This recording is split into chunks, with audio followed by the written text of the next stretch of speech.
A single dad, barely scraping by as a dishwasher, is dared right in the middle of a busy night to pick up an old, battered violin. When the bow touches the strings, the entire diner falls silent, and the tough-as-nails owner breaks down in tears. But this song isn't just music, it's a memory from a man long gone, and a secret that could change everything. Soon the small town that welcomed him starts whispering, old grudges surface, and a fight for the heart of the diner begins. And in the middle of it, a lone question burns. Will his music heal the wounds of this town, or tear it apart forever? Before we get into the story, comment below where in the world you are watching from today. The evening light faded outside Mabel's table, but inside, warmth radiated from the vintage hanging lamps that cast a honey-colored glow across the worn wooden tables. Steam rose from bowls of beef stew, carrying the rich aroma of herbs and slow-cooked meat throughout the diner. The clink of spoons against ceramic bowls mixed with the gentle murmur of conversation and occasional bursts of laughter. At the industrial sink, Eli Turner's strong hands moved methodically through the soapy water, washing plate after plate with careful attention. The routine was familiar, almost meditative. He could hear snippets of stories floating from the dining room. Mrs. Peterson talking about her garden, Mr. Romano sharing tales from his auto shop. In the corner booth, 10-year-old Annie sat with her math homework spread before her, pencil tapping thoughtfully against her cheek. The warm light caught the copper highlights in her dark curls, so like her mother's. Every now and then, she'd look up and catch her father's eye, sharing a quiet smile.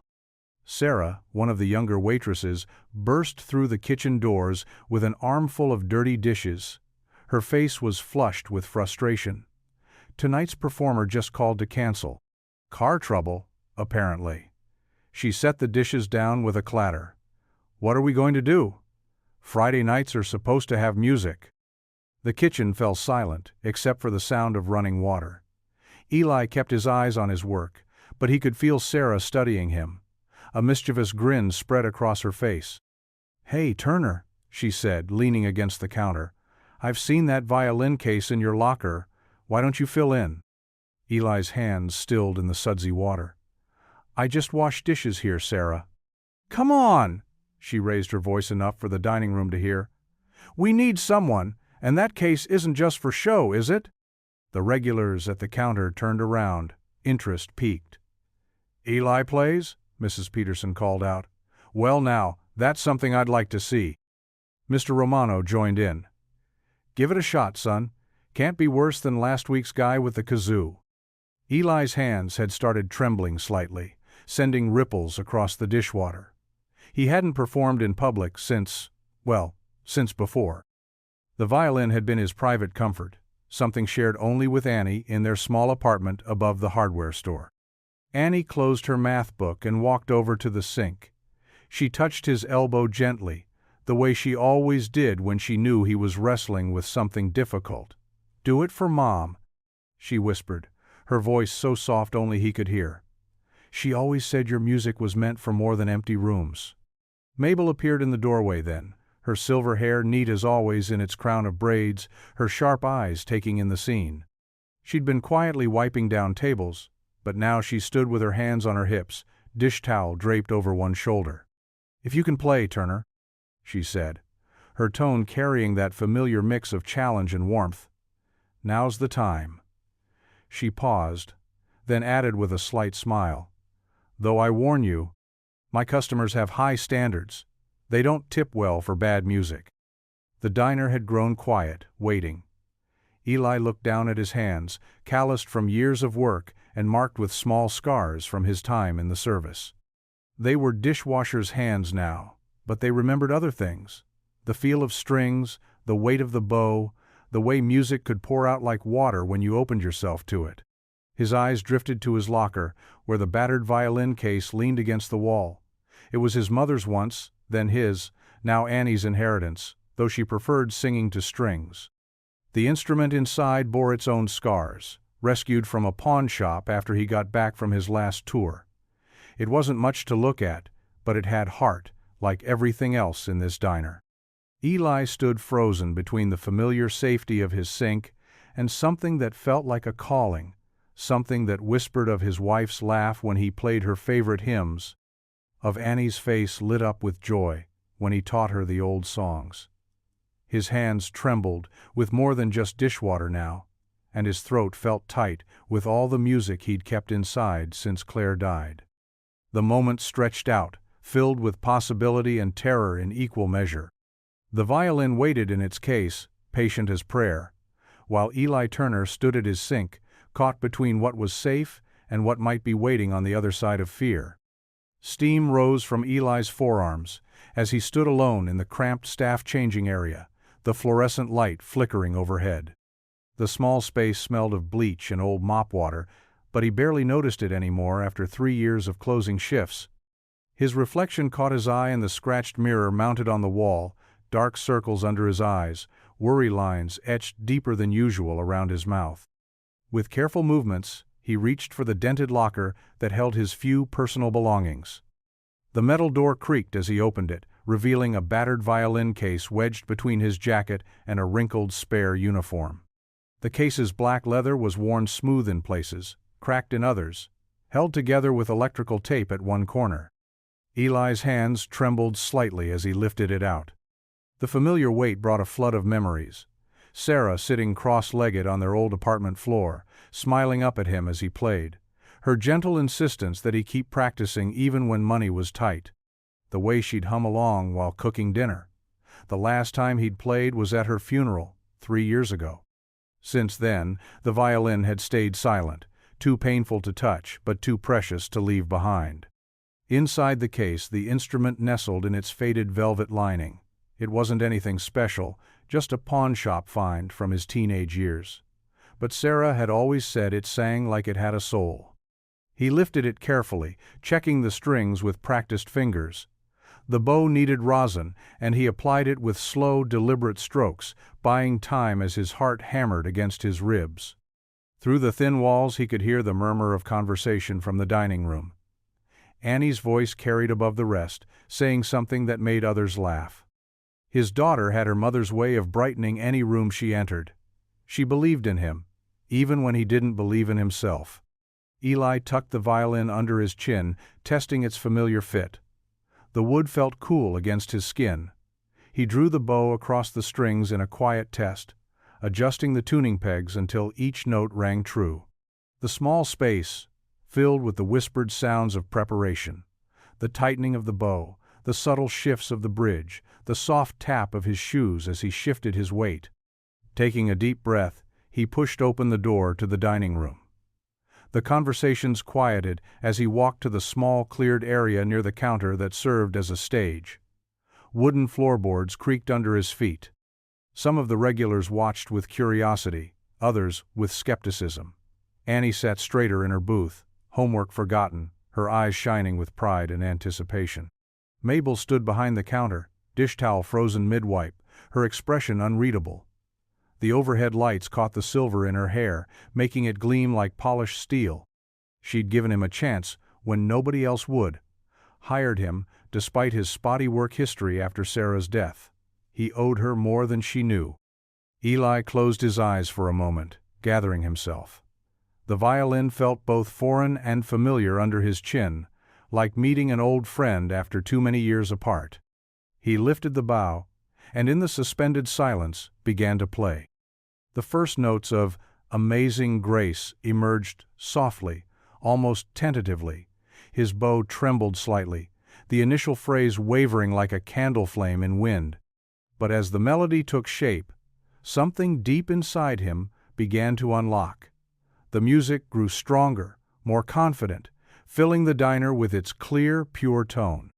He played it the way Sarah had taught him, letting the hymn tell its story of loss and redemption. Each phrase rose and fell like gentle waves, building slowly in intensity. The violin sang of grace found in unexpected places, of light breaking through darkness.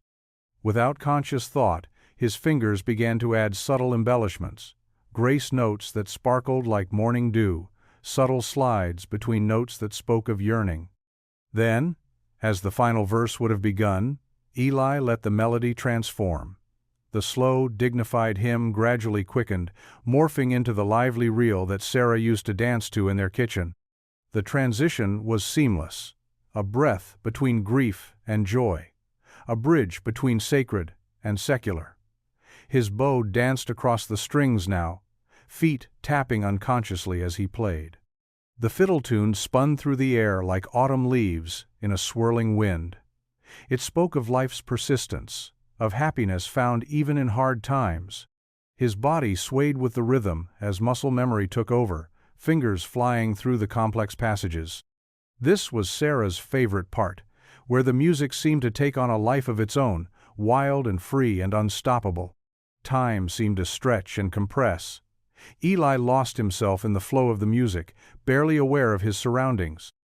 The violin sang with Sarah's voice, danced with her spirit, until he could almost feel her presence beside him. Joy and sorrow mixed together in the melody, inseparable as shadow and light. When the final note came, he held it long and pure, letting it fade naturally into silence. The sound hung in the air like mist over morning fields, gradually dissolving until only its echo remained in memory. Eli lowered the violin slowly, opening eyes he hadn't realized he'd closed. The diner was absolutely still. Not a cup clinked, not a chair creaked, not a breath seemed to stir the air.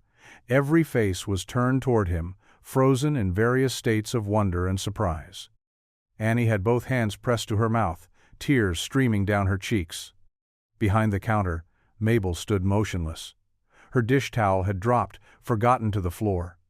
Tears ran freely down her face, catching the light as they fell.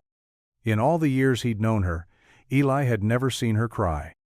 She made no move to wipe the tears away, but stood straight and still, one hand pressed flat against the counter as if to steady herself, staring at him with an expression he couldn't quite read.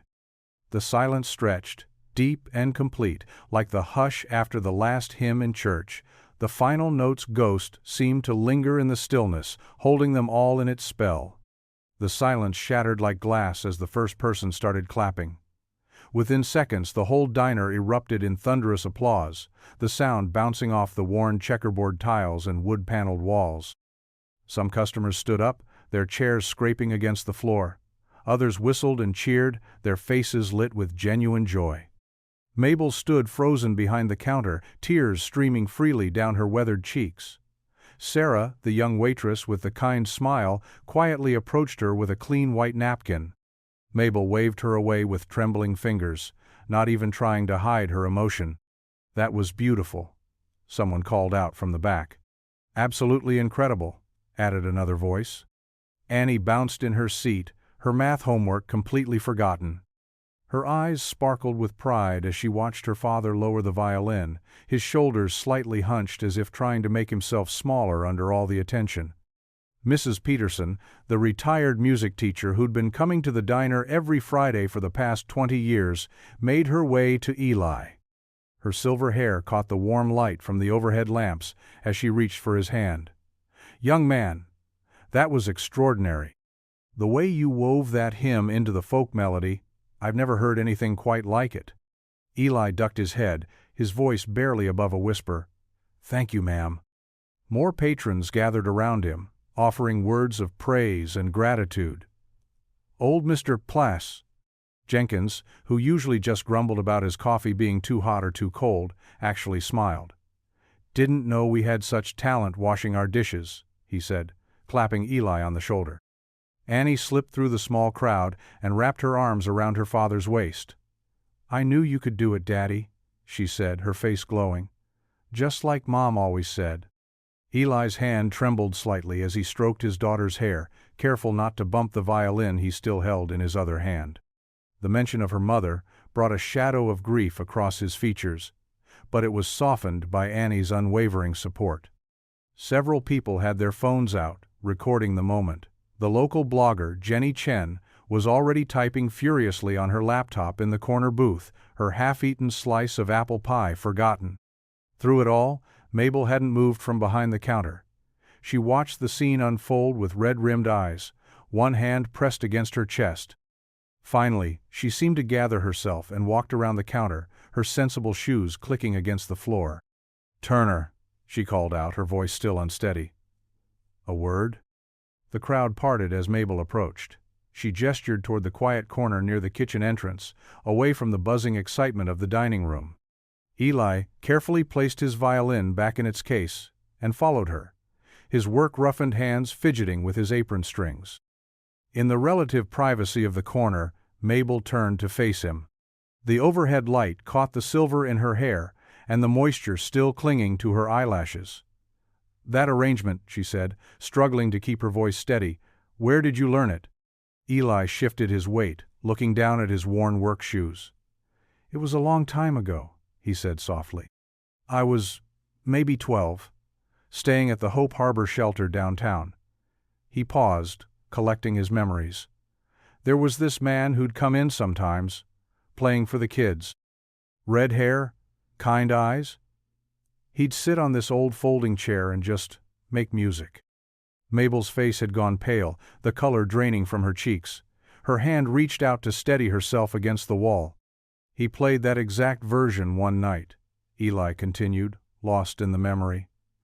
"I was having a rough time, missing my mom something fierce. He saw me hiding in the corner and played Amazing Grace, but then he did something different with it, made it dance, made it feel like hope." A small smile touched his lips. "I never forgot it. He told me music could turn a locked door into a window."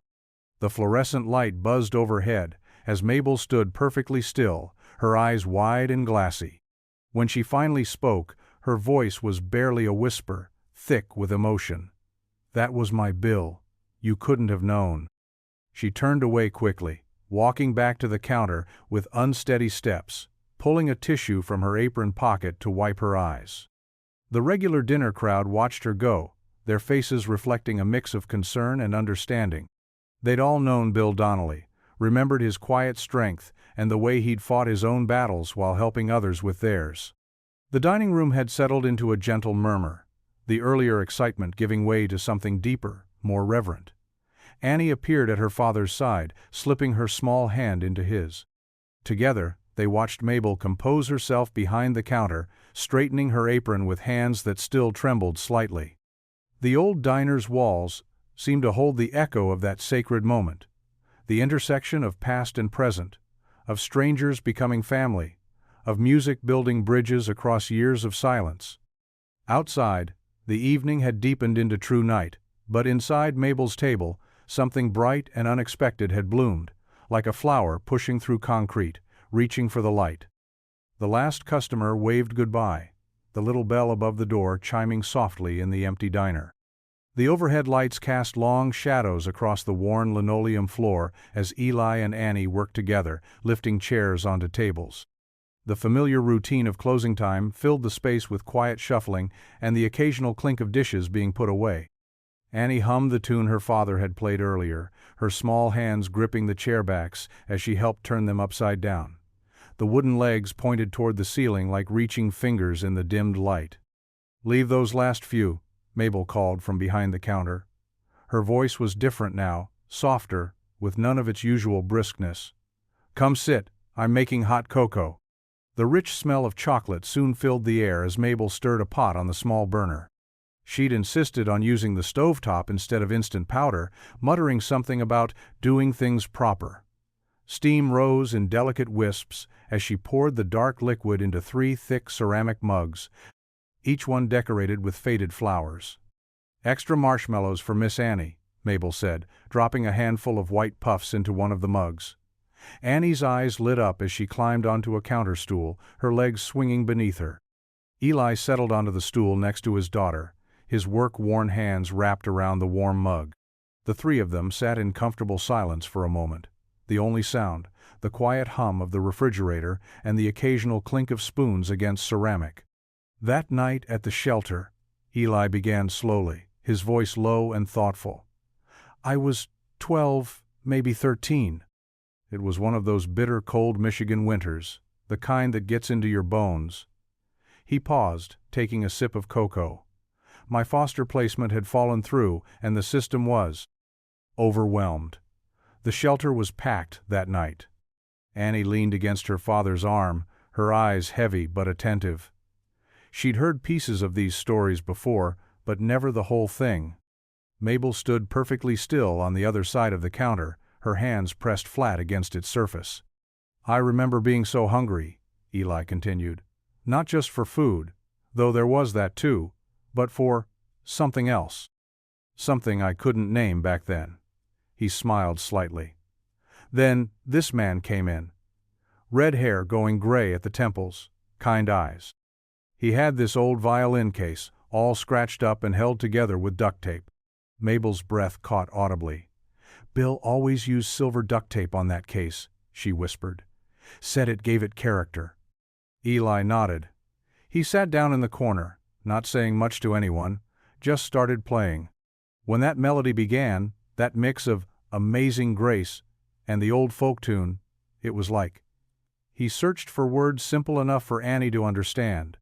Like someone had opened a window in a stuffy room. Let the light in. "Did you talk to him?" Annie asked, her voice soft with sleepiness. "He saw me watching. After he finished playing, he called me over. Eli's fingers traced the rim of his mug. Showed me how to hold the bow. Said something I never forgot, that music could turn a locked door into a window." Mabel pressed a hand to her mouth, her eyes welling up again. "That was his saying," she managed. "At every AA meeting, after he'd play that arrangement. 30 years sober, and he never missed a meeting." She wiped her eyes with the back of her hand. "But I never knew. He never told me about visiting shelters." "He did more than play," Eli said quietly.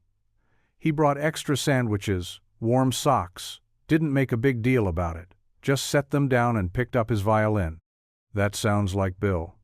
Mabel nodded, her voice thick with emotion. "Always doing good in secret, said it meant more that way." She looked at Eli intently. "That arrangement, it was his signature. His prayer, he called it. In all these years I've never heard anyone else play it. Until tonight." Annie's head was heavy against Eli's arm now, her eyes fighting to stay open. The empty cocoa mug sat in front of her, a chocolate mustache still visible above her lip. Eli wrapped an arm around her shoulders, steadying her on the stool. "It stuck with me," he said simply. "That melody. The way it made people stop and listen. How it filled up the empty spaces." He glanced down at Annie, then back at Mabel. "I didn't know it was your husband's. But maybe that's why it felt right to play it here." Mabel reached across the counter and covered Eli's free hand with her own. Her palm was warm from holding her mug, her grip firm and sure. "Bill would have loved knowing his music found its way back home," she said. Then, her voice growing quiet but determined, "You should come for Sunday supper. We have much to talk about." The autumn sun cast long shadows across Mabel's front yard as Eli and Annie made their way up the worn wooden steps of her Victorian-style home. The porch boards creaked under their feet, and potted chrysanthemums in rich oranges and deep purples lined the railing. Annie clutched a still warm apple pie in her small hands, careful not to tilt it. "You think she'll like it, Dad?" Annie asked, glancing up at her father. The pie had been their morning project, the kitchen filling with cinnamon and warmth as they worked together. "Anyone would love a pie made with that much care," Eli assured her, reaching out to ring the doorbell. His white button-down shirt was pressed crisp, and Annie wore her favorite blue dress with tiny white flowers. The door swung open, and the aroma of roasting chicken and herbs wafted out. Mabel stood there in a floral apron, her silver hair neatly pinned back. Her face brightened at the sight of the pie. "Well, what do we have here?" She bent down slightly to Annie's level. "Did you help make this?" Annie nodded eagerly. "I peeled the apples all by myself. Dad only had to fix 2 spots." "Then it's sure to be delicious." Mabel ushered them inside. "Come on in, everything's almost ready." The interior of Mabel's house was like stepping into a warm embrace. Family photos lined the walls, and doilies that had obviously been lovingly crocheted adorned the furniture.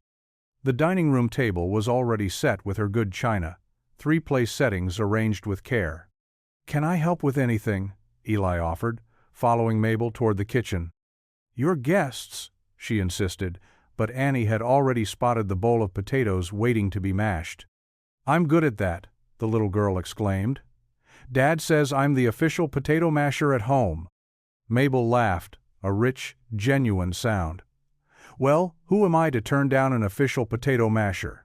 The step stool's right there by the pantry." Soon they fell into an easy rhythm. Annie mashing potatoes while adding careful splashes of milk, Eli carving the golden brown chicken, and Mabel pulling fresh rolls from the oven.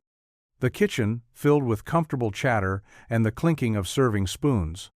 When they finally sat down to eat, sunlight streamed through the lace curtains, creating patterns on the tablecloth. Annie's eyes went wide at the spread before them. Roast chicken, creamy mashed potatoes, green beans with almonds, and those golden rolls that seemed to glow from within. "This is amazing," Eli said softly, helping Annie with her napkin. "Thank you for having us." Mabel waved away his thanks. "It's nice having people to cook for again. This old house gets too quiet sometimes." As they ate, stories flowed as naturally as the sweet tea Mabel kept refilling. Annie told them about her science project on butterflies, and Eli shared funny tales from his army days that had them all laughing. It wasn't until they were nearly finished that Mabel's expression grew more serious. "You know," she said, pushing a green bean around her plate, "Jake's been after me to sell the diner." The warmth in the room seemed to dim slightly. Eli set down his fork, giving her his full attention. "He says it's not turning enough profit," Mabel continued. "Wants me to sell to some restaurant group from the city. They'd turn it into one of those trendy places with $12 coffee and names for sandwiches that nobody can pronounce."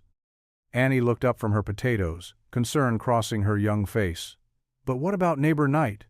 And Mrs. Peterson's birthday parties?" Mabel reached across the table and patted Annie's hand. "That's just what I keep thinking about, honey. It's not about the profit, is it? That diner. It's more than just a business. It's a home," Eli said quietly. "For a lot of people." "Exactly." Mabel's eyes grew distant. Bill understood that. He'd say grace over every meal like he was blessing not just the food, but the people eating it. After Friday night, watching everyone come together like that, she shook her head. Maybe the diner's meant for something more than making money. Maybe it's meant for making family. Annie nodded solemnly. "Like how you let me do my homework in the corner booth when Dad's working, and how Mr. Roberts always saves the comics from his newspaper for me. And how Mrs. Chen brings extra wontons for the late shift," Eli added. "Or how Pastor Ruth knows exactly who needs a free meal, but never makes them feel like charity." Mabel's eyes grew misty. "You see it too then, both of you." She straightened in her chair. "Well, I may be old-fashioned, but I believe when God puts something special in your hands, you don't sell it to the highest bidder." The rest of the meal passed pleasantly, with Annie insisting on helping clear the dishes before they brought out her apple pie. The crust was slightly uneven, but perfectly golden, and the filling had just the right balance of sweet and tart. Mabel declared it the best pie she'd had in years. As the afternoon light began to fade, Eli and Annie gathered their empty pie plate and prepared to leave. Mabel hugged them both at the door, holding on a moment longer than usual. They were halfway down the porch steps when they saw Jake coming up the walk. He was dressed in pressed slacks and a polo shirt, a folder tucked under his arm. His face tightened when he saw them, and the handshake he offered Eli was quick and perfunctory. Monday mornings at Mabel's table always started with the same comfortable rhythm. The sizzle of bacon on the flat top, coffee cups clinking against saucers, and the gentle murmur of conversation filled the warm air. Sunlight streamed through the front windows, catching dust motes that danced above the worn countertops. Eli moved methodically through the morning dishes, his hands working in a steady pattern while his mind wandered to the previous evening at Mabel's house. The homemade dinner had felt like a glimpse into something he'd missed his whole life, the simple grace of family around a table. The bell above the door chimed, and Jake Donnelly strode in, his polished shoes clicking against the tile floor. Under his arm, he carried a sleek leather folder. His presence seemed to fill the diner differently than usual. There was purpose in his walk, determination in his jaw. "Morning, Mom," Jake called out, sliding onto a counter stool. His voice carried that particular tone of forced cheerfulness that made everyone within earshot look up. Mabel emerged from the kitchen, wiping her hands on her apron. "You're here early," she said, eyeing the folder. "Coffee?" "No time today." Jake placed the folder on the counter with deliberate care. "But I do have something important to discuss." Several regular customers watched the exchange while pretending not to. Old Mr. Peterson lowered his newspaper just enough to peer over the top. At the sink, Eli kept his head down but his ears open. "I've been working on this for months," Jake continued, opening the folder. "Remember that restaurant group I mentioned? The one that's been revitalizing old diners across the state?" Mabel's face tightened. "I remember." "Well, they're interested. Very interested." Jake pulled out a thick document with sticky tabs marking various pages. "They're offering well above market value, Mom. Look at these numbers." He pointed to a figure that made Mabel's eyes widen slightly. From his position at the sink, Eli couldn't see the amount, but he could read the tension in Mabel's shoulders. "They'll keep the name," Jake pressed on, his voice rising with enthusiasm. "They'll modernize the kitchen, expand the dining room. Think about it. No more worrying about repairs. No more stress about meeting payroll. You could retire comfortably."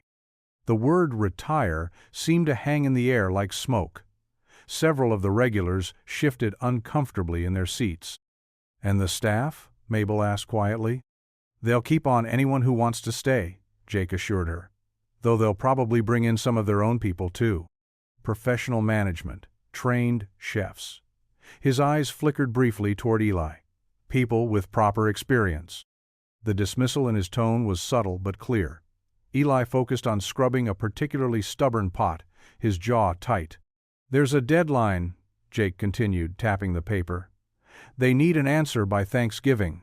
After that, the offer goes down significantly." He leaned forward. "Mom, this is the best thing that could happen to this place. It needs to evolve." From a nearby booth, someone muttered, "Been evolving plenty lately." It was Bernie, who'd been coming in for breakfast every Monday for 20 years. He shot a pointed look at the small stage area where Eli had played. "What's that supposed to mean?" Mabel asked sharply. Bernie shrugged, but his next words carried clearly. "Just saying, place used to know what it was. Simple food, simple folks. Now we've got entertainment and crowds and who knows what's next." A few other regulars nodded in agreement. Mrs. Wheeler, who usually kept to herself, spoke up from her corner table. "It was awful crowded Friday night. Could hardly find a parking spot." Jake seized the moment. "That's exactly what I mean, Mom. The old model isn't sustainable. We need to think bigger, more professional. These investors know what they're doing." Mabel picked up the folder, her fingers tracing the embossed logo on its cover. Her expression was unreadable, but her hands weren't quite steady. The front door chimed again. Quinn Wallace walked in with two of his construction crew, their work boots leaving dusty prints on the floor. They took seats at the counter, and Quinn's voice carried with deliberate volume. "Hey, Jake, you ought to get those investors to bring in some proper entertainment when they take over. You know, real American music." He emphasized the words, glancing toward the dish station. "None of this mixed-up stuff we've been hearing lately." Eli's hands stilled in the sink for just a moment, then resumed their work. The water suddenly felt too hot against his skin, but he kept scrubbing, his movements mechanical and precise. Mabel set the folder down on the counter with a sharp snap. It landed beside the day's special board, which still showed yesterday's beef stew in her neat handwriting. She stared at it, her fingers resting on its smooth surface, while the morning light streamed in through the windows and the bacon sizzled on the grill, just like it had every Monday morning for as long as anyone could remember. Quinn's words hung in the air like a challenge, met only by the steady sound of running water and the quiet clink of dishes as Eli continued his work, dignity in every movement. The evening crowd at Mabel's table had swelled to twice its usual size. Every red vinyl booth was packed, and extra chairs had been pulled up to accommodate the overflow. The familiar scent of pot roast and fresh rolls mingled with excitement in the air. Annie sat in her favorite corner booth with Mrs. Graves, her math homework spread across the table between them. The older woman's silver hair caught the warm glow of the overhead lamps as she leaned forward, listening intently to Annie's story about her science project. And then, the bean plant grew 2 whole inches in just 3 days? Annie's eyes sparkled as she gestured with her pencil. Mrs. Graves chuckled, her weathered hands folding a paper napkin into a delicate shape. "That's wonderful, dear. Your mother would have loved seeing you get so excited about growing things." At the sink, Eli worked through the last of the dinner dishes, his movements quick and efficient. His violin case rested against the wall nearby, a silent promise of what was to come. The regular clatter of plates and silverware had a different energy tonight, anticipatory, like the quiet before a storm. "Sure is getting crowded in here," Quinn remarked from his usual spot at the counter, loud enough to carry. He stirred his coffee with more force than necessary. "Hardly recognize half the faces anymore." Martha, a retired schoolteacher who'd been coming to Mabel's for 20 years, shot him a look. "More customers means more business. That's supposed to be a good thing, Quinn."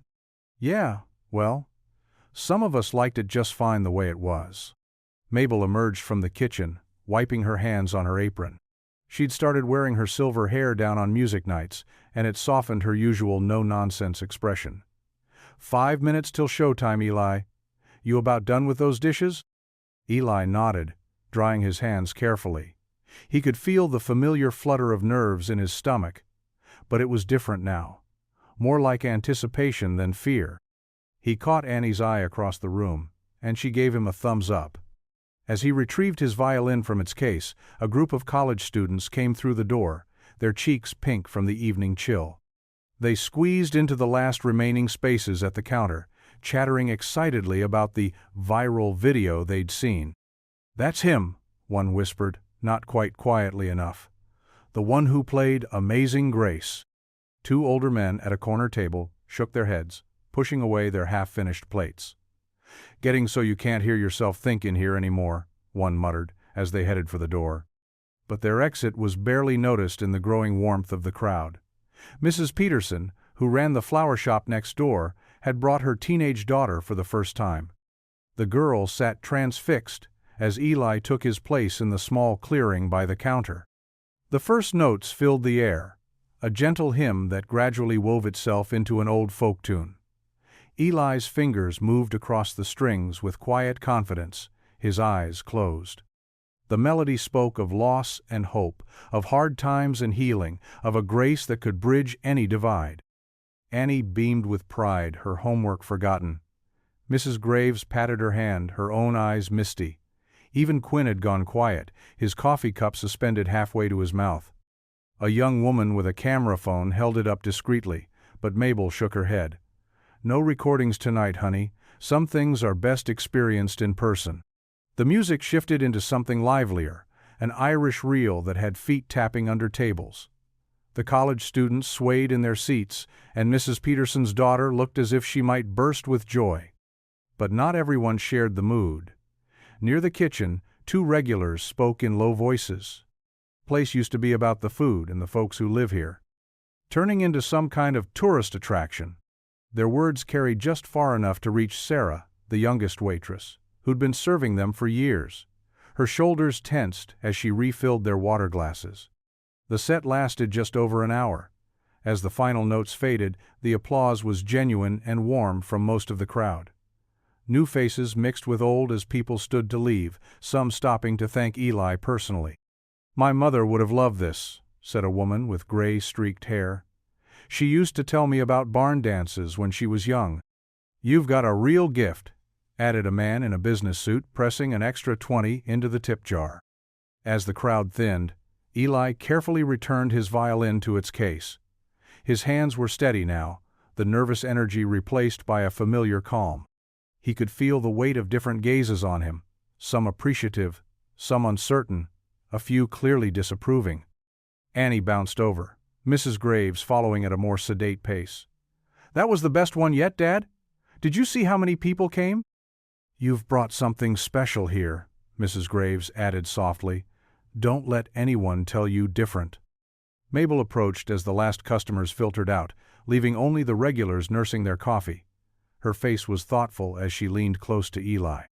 "We need to talk about keeping this going," she said quietly, "and about what might stand in the way."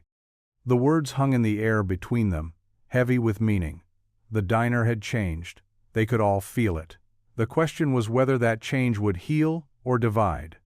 Morning sunlight streamed through the small kitchen window of Eli and Annie's apartment, casting warm patches on their worn wooden table.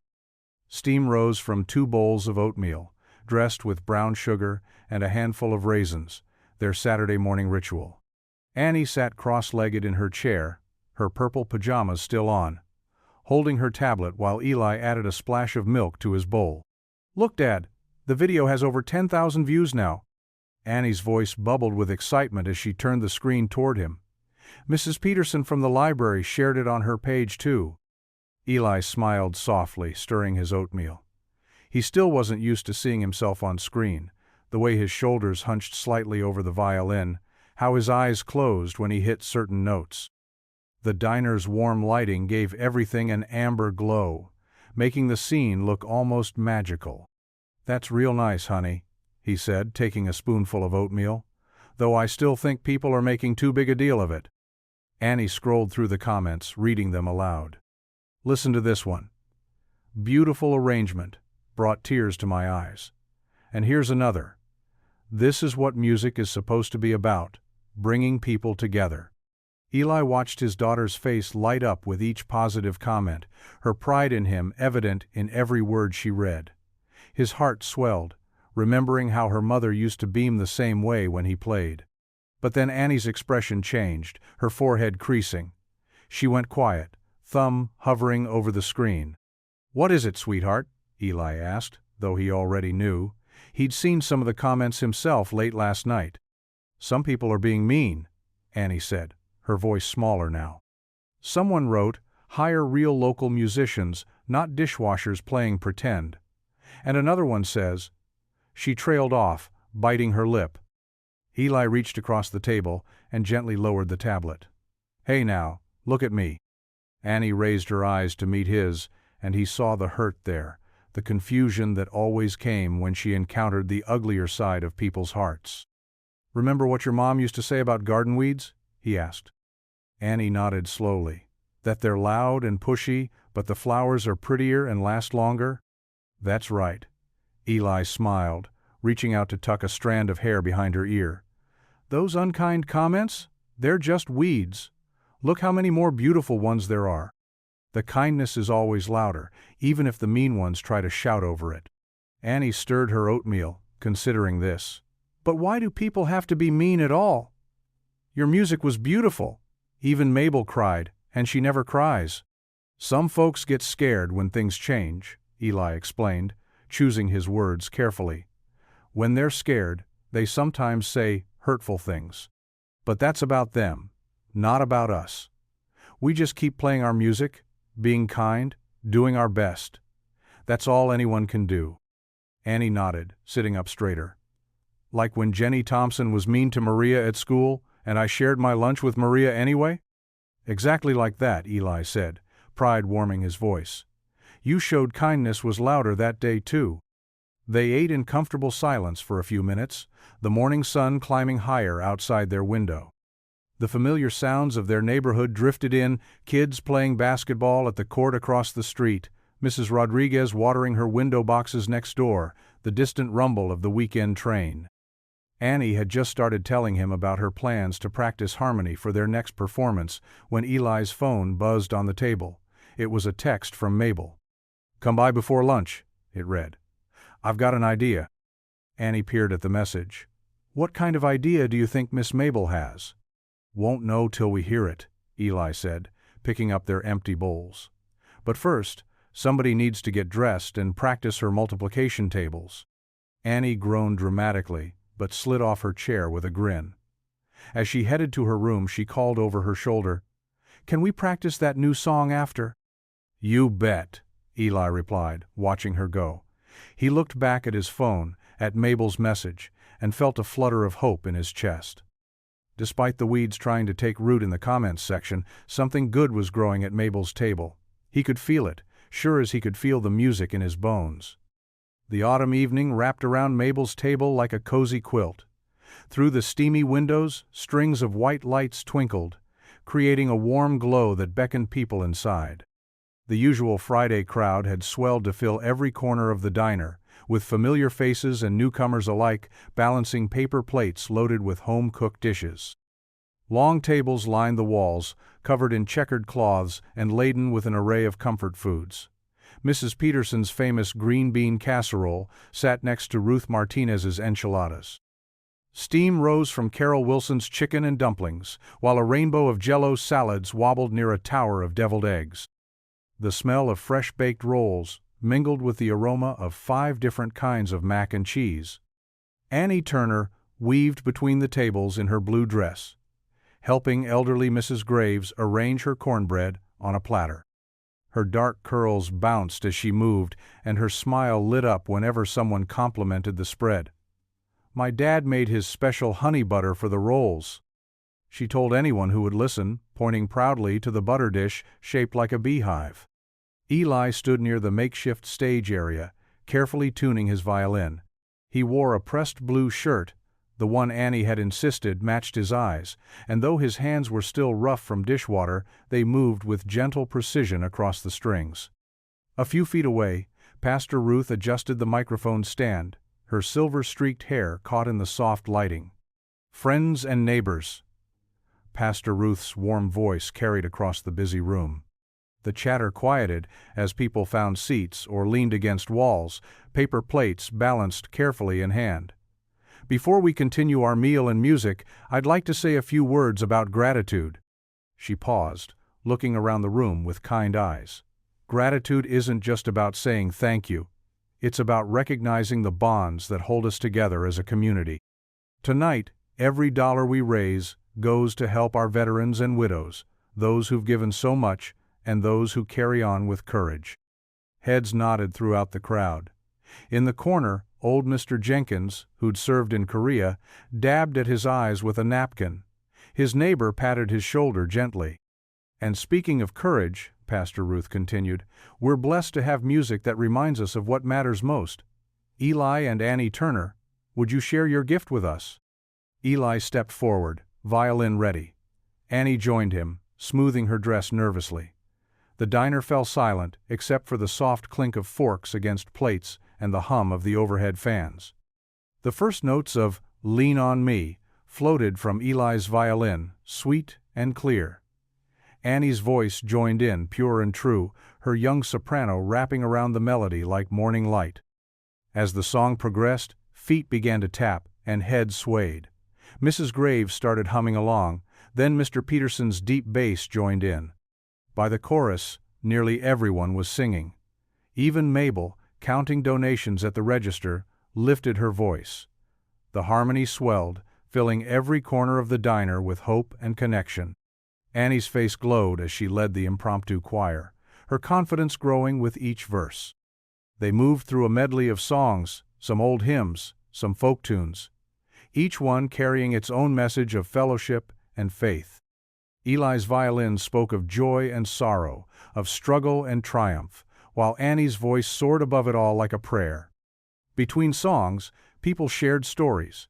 Mrs. Martinez talked about how the diner's regulars had helped after her husband's stroke. Old Mr. Prayson. Jenkins described how weekly coffee with fellow veterans kept his spirits up. Each tale wove another thread in the tapestry of community that hung invisible but strong in the warm air. The donation jar by the register filled steadily. People dropped in bills, wrote checks, added coins, whatever they could spare. Some gave more than money. Mrs.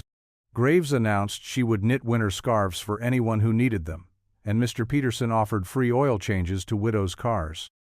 Near closing time, while the last pieces of pie were being shared and dishes gathered, Mabel sat at the counter, carefully counting the evening's proceeds. Her reading glasses perched on her nose, she sorted bills with practiced efficiency, though her hands trembled slightly at the generous amount. In the doorway, Jake stood watching. His suit jacket was slightly rumpled from a long day at whatever business meeting he'd attended. His expression remained carefully neutral as he observed the scene. The lingering groups of people helping to clean up, Annie collecting empty plates with a spring in her step, Eli carefully packing away his violin while chatting with Pastor Ruth. The diner's warm light spilled out onto the sidewalk behind Jake, casting his shadow long across the entrance. He stayed there, silent, neither entering nor leaving, as if caught between two worlds, the diner's past and its uncertain future.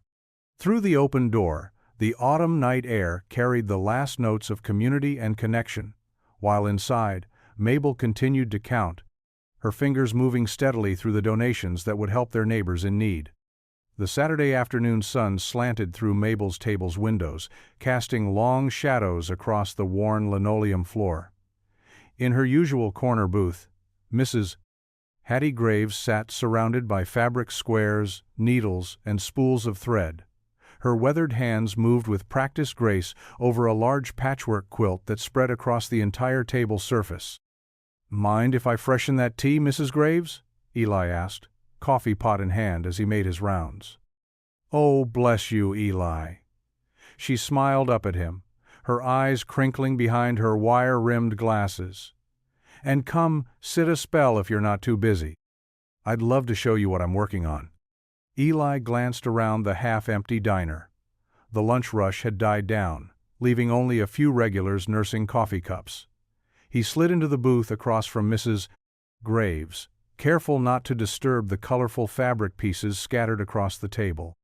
"It's beautiful," he said, studying the intricate patterns. Each square seemed to tell its own story, some bright and bold, others soft and subtle.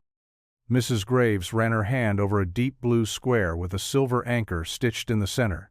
"This one's for Jimmy Martinez. Lost him in the Gulf War." Her finger moved to a square with delicate pink roses. "Sarah Beth Miller, cancer, took her last spring."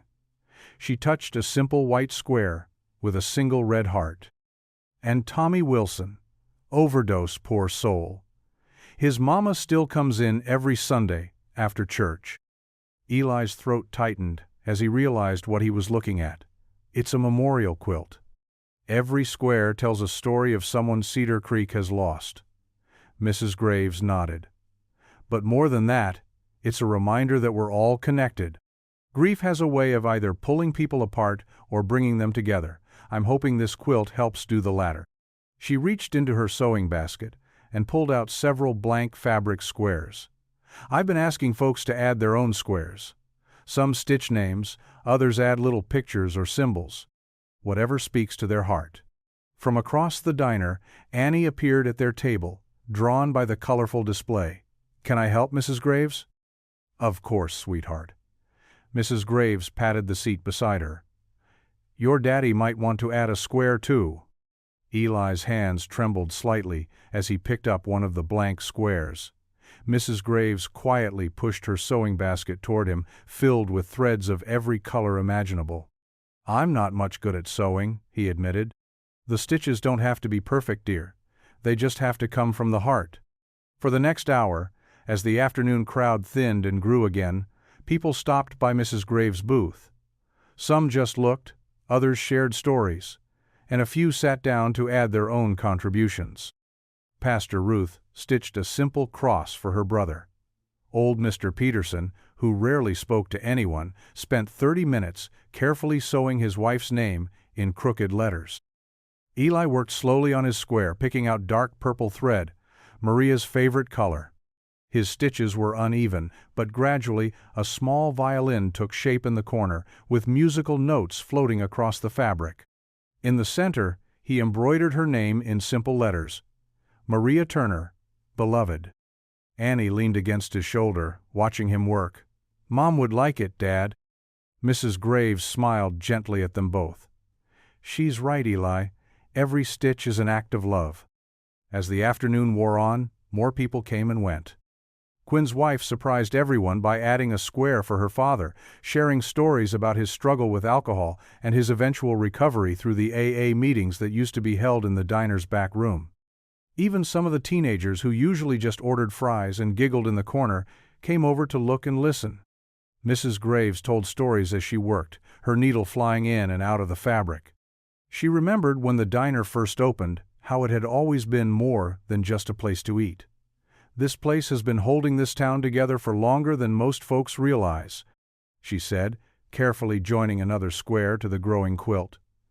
Sometimes with coffee and pie, sometimes with a kind word or a shoulder to cry on. Later, as the sun began to set and the dinner crowd started trickling in, Mrs. Graves carefully folded the quilt. The squares came together like pages in a book, each one a chapter in Cedar Creek's story.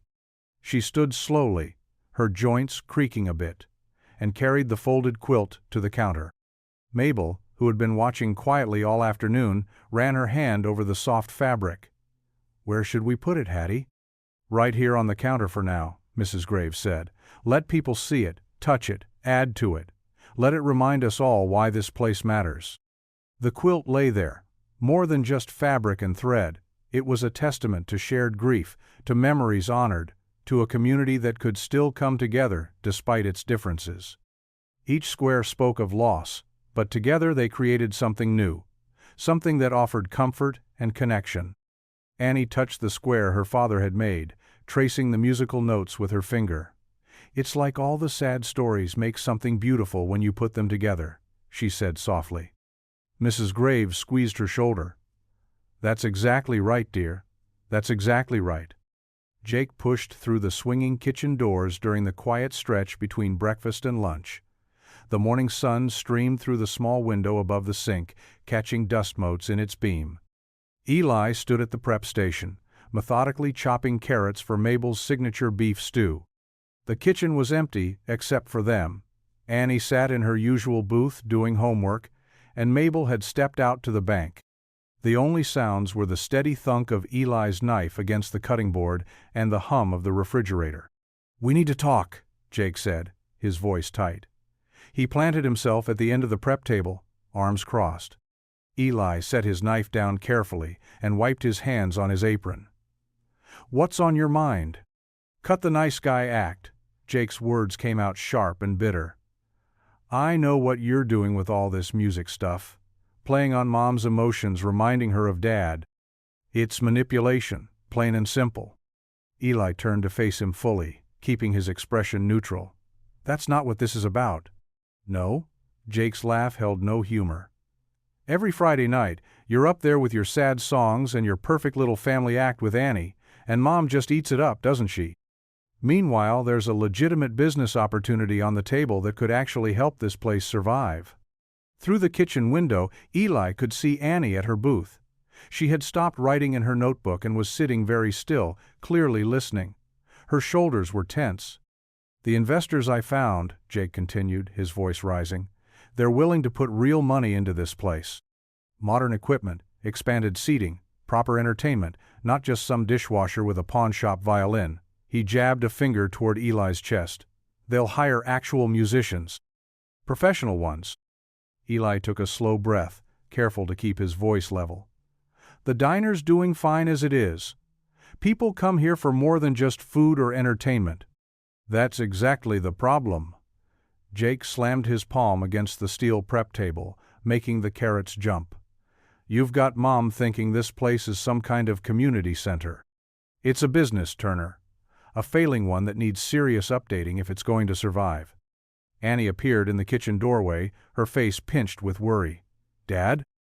"It's okay, sweetheart," Eli said gently. "Mr. Donnelly and I are just talking. Why don't you go finish your math?" Jake's expression flickered at the sight of Annie, but he pressed on. "You know what your problem is, Turner? You're so busy playing saint that you can't see you're holding everyone back. Mom could retire comfortably with this deal. The staff could get better wages.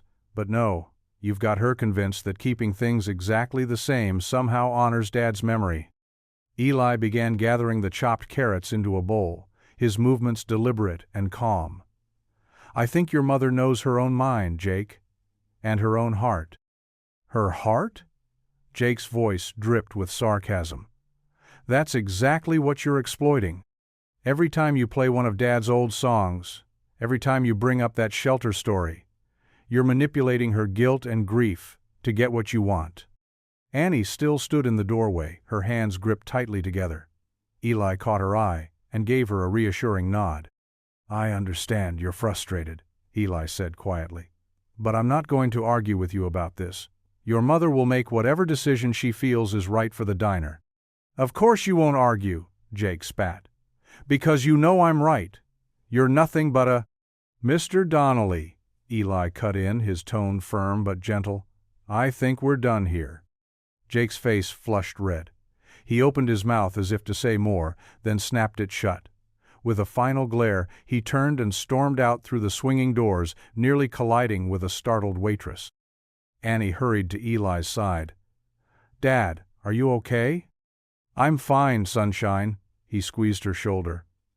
"Sometimes people say things they don't really mean when they're hurting. But he was being so mean about your music, and about you, and—" "Shh!" Eli pulled her into a quick hug. "Don't let it trouble you. Why don't you go ask Sarah if she needs help rolling silverware? I'll be out in a minute." After Annie reluctantly left, Eli stepped into the narrow pantry. Shelves of dry goods and canned vegetables surrounded him in the dim light. He leaned against a stack of flour sacks, closed his eyes, and took a deep breath. "Lord," he whispered, "give me patience. Help me see past his anger to his pain. And please—" He paused, choosing his words carefully. "Please help this situation work out for everyone's good." The quiet of the pantry enveloped him as he stood there, breathing slowly, letting the tension drain from his shoulders. The November air held a crisp bite as people filed into the courtyard behind Mabel's table. String lights zigzagged overhead between wooden posts, their warm glow mixing with the last purple streaks of sunset. Folding chairs lined up in neat rows, filling quickly with townsfolk bundled in scarves and winter coats. Eli stood near the makeshift stage, really just a raised wooden platform Pastor Ruth's husband had built that afternoon. His violin case rested at his feet while he helped Annie adjust the microphone stand. She wore her mother's old red wool sweater, the sleeves rolled up twice at the wrists. "You nervous, Dad?" she whispered, tucking a strand of hair behind her ear. He smiled, giving her shoulder a squeeze. "Always am, but having you up here helps." Mrs. Graves settled into a front row seat, her quilting group filling in beside her. They'd brought the names quilt, draping it across their laps like a colorful blanket. Quinn sat near the back, arms crossed but present. Even the fire inspector who'd given them trouble last week had shown up, his grandson bouncing on his knee. Mabel stood by the diner's back door, watching the crowd grow. She wore a dark blue dress he'd never seen before, and a small American flag pin gleamed on her collar. Her fingers worried the edge of what looked like a speech card. At exactly 7 o'clock, Pastor Ruth stepped up to welcome everyone. "Tonight," she said, her voice carrying across the hushed courtyard, "we honor our veterans, our community, and the power of music to heal hearts." Eli lifted his violin, the weight familiar in his hands. The opening notes of Ashokan Farewell floated out soft and clear, like a prayer. He'd chosen it carefully, a melody that spoke of longing, of coming home. Annie's voice joined in, wordless but pure, weaving through the violin's voice. In the crowd, he spotted old Mr. Chen from the hardware store wiping his eyes. The retired Marine, who came in every Thursday for meatloaf, reached for his wife's hand. Even the teenagers who usually hung out in the parking lot stood respectfully, phones forgotten in their pockets. The melody shifted, flowing into "Be Thou My Vision," then "It Is Well With My Soul." Each hymn carried memories of his wife singing while she cooked, of shelter nights when music was his only comfort, of Annie learning harmony at their kitchen table. The songs belonged to everyone now, rising from the gathered voices like steam from hot coffee on a cold morning. During Battle Hymn of the Republic, 2 Vietnam vets in the third row stood up straight, shoulders back. Others followed, young men and women in desert camo, older veterans with silver hair, family members of those deployed. They stood not in military formation, but as neighbors, united by service and sacrifice. Jake appeared at the edge of the crowd, hands thrust deep in his leather jacket pockets. His face held that familiar mix of defiance and hurt that Eli had come to recognize. Their eyes met briefly across the space. The music drew to a gentle close. In the silence that followed, Mabel stepped forward. Her hands trembled slightly as she unfolded her note card, but her voice rang strong. 30 years ago, she began, my Bill and I opened this diner with a simple dream, to feed people's bodies and souls. Some of you knew him only as the quiet man behind the counter. Others knew him as the friend who showed up when times were darkest. Tonight, I want to honor his memory by announcing 2 things. She paused, drawing a steady breath. First, I will not be selling Mabel's table. This place isn't just a business, it's a sanctuary where everyone belongs, where music speaks what words can't say, where healing happens over coffee and pie. A murmur rippled through the crowd. Jake's shoulders stiffened visibly. Second, Mabel continued, I'm creating a new position, music director. She turned to face Eli directly. Mr. Turner, your gift has reminded us what this place is meant to be. Will you accept? Eli felt Annie's hand slip into his. He nodded, unable to speak past the lump in his throat. And finally, Mabel gestured to a cloth-covered plaque on the wall. This is for Bill. She pulled the cloth away, revealing elegant lettering. In memory of William Donnelly, who served quietly and loved deeply. Jake turned sharply and pushed through the crowd, disappearing around the corner of the building. The sound of his motorcycle starting up cut through the night air moments later.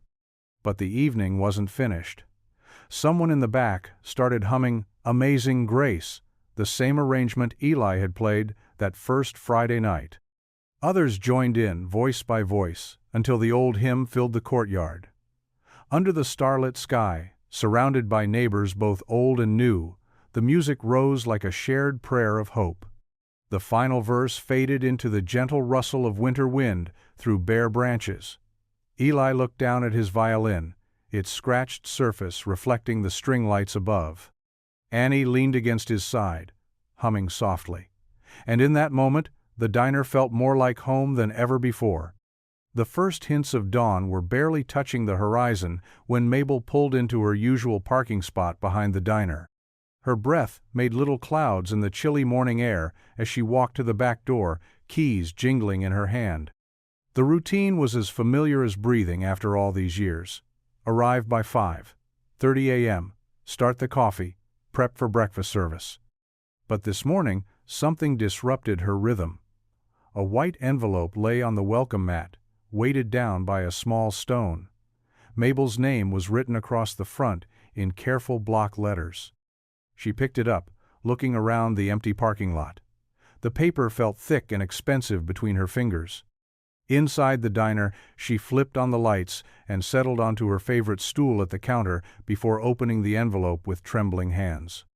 A cashier's check fell out, along with a folded note. Mabel's eyes widened as she read the amount. Exactly what the repairman had quoted last week to fix the temperamental stove that had been giving them trouble for months. Her heart began to race as she unfolded the note. For the music that found me in the dark, it read, in the same neat printing. Nothing else. Mabel sat very still, one hand pressed to her chest. The amount was substantial, far more than most locals could spare. She thought of all the faces that had filled the courtyard last night, remembered how the music had drawn them together under those twinkling lights. The back door's familiar creak made her jump. Eli walked in, shrugging off his coat. "Morning, Mabel," he said, then paused when he saw her expression. "Everything okay?" "Eli," she managed, her voice rough. "Come look at this." He crossed to the counter, his work shoes quiet on the worn linoleum. Mabel handed him the check and note with shaking fingers. She watched his face as he read, saw his eyes go wide. "This is," he started. "Exactly what we need for the stove," Mabel finished. "To the penny." Eli sat down slowly on the next stool, still staring at the paper in his hands. Who would? "I don't know," Mabel said softly.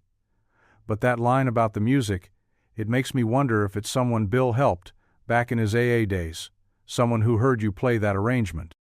Eli handed the items back carefully, like they might crumble. "That's a lot of money to give anonymously." "Some debts aren't about money," Mabel said, thinking of her husband's gentle hands on the violin, of all the lives he'd touched without fanfare or recognition. "Sometimes it's about healing." They sat in companionable silence as the coffee maker gurgled to life. Morning light began to seep through the windows, painting golden squares on the checkered floor. Mabel could hear the first birds starting their songs outside. "What are you thinking?" Eli asked finally. Mabel smoothed the note with her fingertips. "I'm thinking about how music opens doors we didn't even know were locked, how it speaks to parts of us we keep hidden." She smiled slightly. "Bill used to say that a melody could slip past all our walls and touch the truth inside." She stood up, straightening her apron. The morning routine called coffee to brew, bacon to fry, regulars who'd be arriving soon expecting their usual breakfast orders.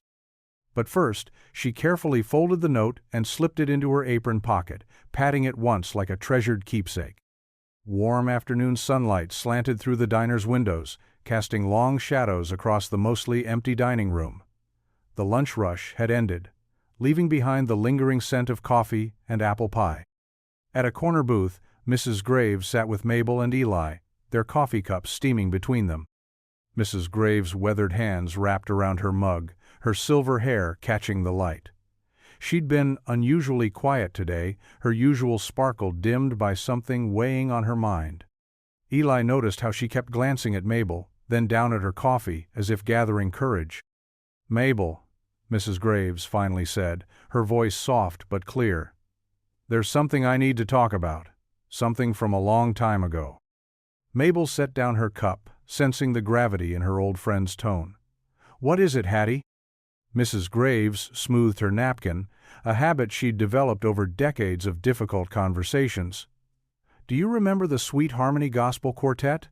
Must have been. Oh, 92 or 93. Mabel's face changed, color draining from her cheeks. Eli watched as her fingers tightened around her coffee cup. "I remember," Mabel said, barely above a whisper. "They wanted to perform here, Mrs. Quote." Graves continued, looking directly at Mabel now. "4 talented black musicians from over in Marshall County. They'd heard about your Friday night performances." Eli sat quietly, watching the pain creep across Mabel's features. The diner seemed to grow still around them, as if the very walls were listening. "George Preston was still alive then," Mrs. Graves went on. "He was your biggest regular, always sitting at the counter, always had something to say about everything." Mabel's voice was thick when she spoke. "He threatened to take his business elsewhere, said he'd make sure others did too." "And you turned them away," Mrs. Graves finished gently. "Told them you were already booked solid for the next 6 months." Tears welled in Mabel's eyes. "I was a coward," she said, looking at Eli for the first time since the conversation began. "I chose money over what was right. I've carried that shame for 30 years. Eli remained silent, but his presence was steady, understanding. His own experiences with prejudice had taught him the complexity of human nature, how good people could make wrong choices, and how those choices could haunt them. "I'm telling this now, Mrs." Graves said, reaching across to pat Mabel's hand, "because I see how you're standing up to pressure about Eli's music, about keeping the diner true to its heart. I want you to know I see your growth, Mabel. We all make mistakes. It's what we learn from them that matters." Mabel wiped her eyes with her napkin. "I failed then," she said, her voice stronger now. "I let fear and other people's hatred guide my choices. But I swear on Bill's memory, I won't fail again. This diner will be a place for everyone's music, everyone's stories." Eli finally spoke, his voice gentle. "Sometimes the hardest thing is admitting where we went wrong. That takes its own kind of courage." "You're kind to say that," Mabel replied, meeting his eyes. "But I need to do more than admit it. I need to make sure this place never turns anyone away again, not for their color, not for their background, not for anything but the content of their character." Mrs. Graves nodded approvingly. "That's why I brought it up now. The town's starting to whisper again, just like back then. But this time, you're choosing differently." The afternoon light shifted, throwing their shadows longer across the booth. Through the window, Quinn Wallace walked past, his steps slowing as he glanced inside. His eyes narrowed as he took in the scene. Mabel, Mrs. Graves, and Eli sitting together, sharing what was clearly an intimate conversation. His gaze lingered for a moment before he continued on his way. But inside the diner, in that warm corner booth, something had shifted. The weight of an old wrong had been acknowledged, and with it came the strength of a new resolve. Mabel straightened her shoulders, looking more like herself again, though her eyes remained soft with remembered regret. The morning sun hadn't yet burned through Cedar Creek's autumn fog when Quinn Wallace pushed through the door of Mabel's table. The bell jingled sharply, making Annie jump at her usual corner booth where she was reviewing math homework before school. Quinn strode to the counter, his work boots leaving muddy prints on the freshly mopped floor. Under his arm, he carried a thick manila folder. His face wore the kind of smile that didn't reach his eyes. "Morning, Mabel," he called out, too loudly for the quiet hour. "Got something here the town's been talking about?" Mabel emerged from the kitchen, wiping her hands on her apron. She'd been up since 4, kneading bread dough and getting the morning soup started. Her eyes narrowed at the folder Quinn placed on her clean counter. He flipped it open with a flourish. The top page bore neat block letters, "Keep it the same." Below was a carefully typed paragraph about preserving traditional values and maintaining our community's character. "What's this supposed to be?" Mabel asked, though her tight expression suggested she already knew. "Just giving folks a chance to speak up," Quinn said, spreading the papers out. "About all these changes lately. The music nights bringing in outsiders, the new faces." He paused. "Some of us think the old ways work just fine." From his spot at the sink, Eli could hear every word. His hands stilled in the dishwater, but he kept his eyes down, focusing on the rhythm of scrubbing that had become almost meditative over the months. Annie closed her textbook quietly, watching the scene unfold. Her father had taught her that sometimes silence spoke louder than words. "Quinn Wallace," Mabel said, her voice low and controlled. "Are you telling me how to run my business?" "Not at all, Mabel. Just sharing what people are saying." He tapped the growing list of signatures. "These are your customers, your neighbors. Folks who've been coming here for decades." The door chimed again. Jake Donnelly walked in, his timing too perfect to be coincidence. He carried a leather portfolio, the same one that held the investor's offer. "Mom," he said, nodding to Mabel. His eyes flickered to the petition, then back to her face. "I see Quinn's shown you the community feedback. That what we're calling it?" Mabel's hands gripped the edge of the counter. Jake set his portfolio beside Quinn's papers. "The investor's offer still stands. They understand the importance of tradition, and they have the resources to make sure this place stays standing." As if on cue, the ancient stove in the kitchen made a grinding sound. Mabel winced. The anonymous donation would help, but the whole kitchen needed updating, a fact Jake well knew. "Got the fire inspector coming by tomorrow," Quinn added casually. "Anonymous tip about safety concerns. You know how it is. Better safe than sorry." Annie's pencil snapped in her hand. Eli dried his hands slowly on a dish towel, every movement deliberate as he fought to keep his expression neutral. Mabel lifted the petition, scanning the names. Her face grew more still with each line. Mrs. Henderson from the flower shop. The Wilsons, who came every Sunday after church. Tom Baker, who'd celebrated his 50th wedding anniversary in booth 6. "These people," she said softly. "They all signed this?" "They care about the diner, Mabel," Jake said, his voice gentler now. "They care about you. Nobody wants to see this place turn into something unrecognizable." "Unrecognizable," Mabel repeated. She looked around her diner. At the worn linoleum floor her husband had installed 30 years ago, at the quilted wall hangings Mrs. Graves had made, at the counter where countless elbows had worn smooth spots in the wood. Then her eyes found Eli and Annie, and something hardened in her expression. "Quinn," she said, "I remember when your daddy first brought you here. You were maybe 6, couldn't reach the counter. Bill, my husband, he'd lift you up on a stool, let you stir the soup." Quinn shifted, uncomfortable with the memory. "And Jake," she continued, "you learned to walk holding on to these booth seats. You did your homework right where Annie sits now." She picked up the petition, folded it carefully along its creases. This place, it was never about staying the same, it was about making room. About feeding people who needed feeding, whether they could pay or not. Your daddy knew that, Quinn, and yours too, Jake. Times change, Mom, Jake said. We have to adapt. Yes, we do. Mabel's jaw tightened as she looked again at the signatures. But not by going backward. The stove made another ominous sound. Quinn raised his eyebrows meaningfully. That fire inspection's at 9 tomorrow, he said, gathering his papers. Might want to have everything in order. Jake left his portfolio on the counter. Just think about it, Mom, please. They left together, the bell jangling harshly in their wake.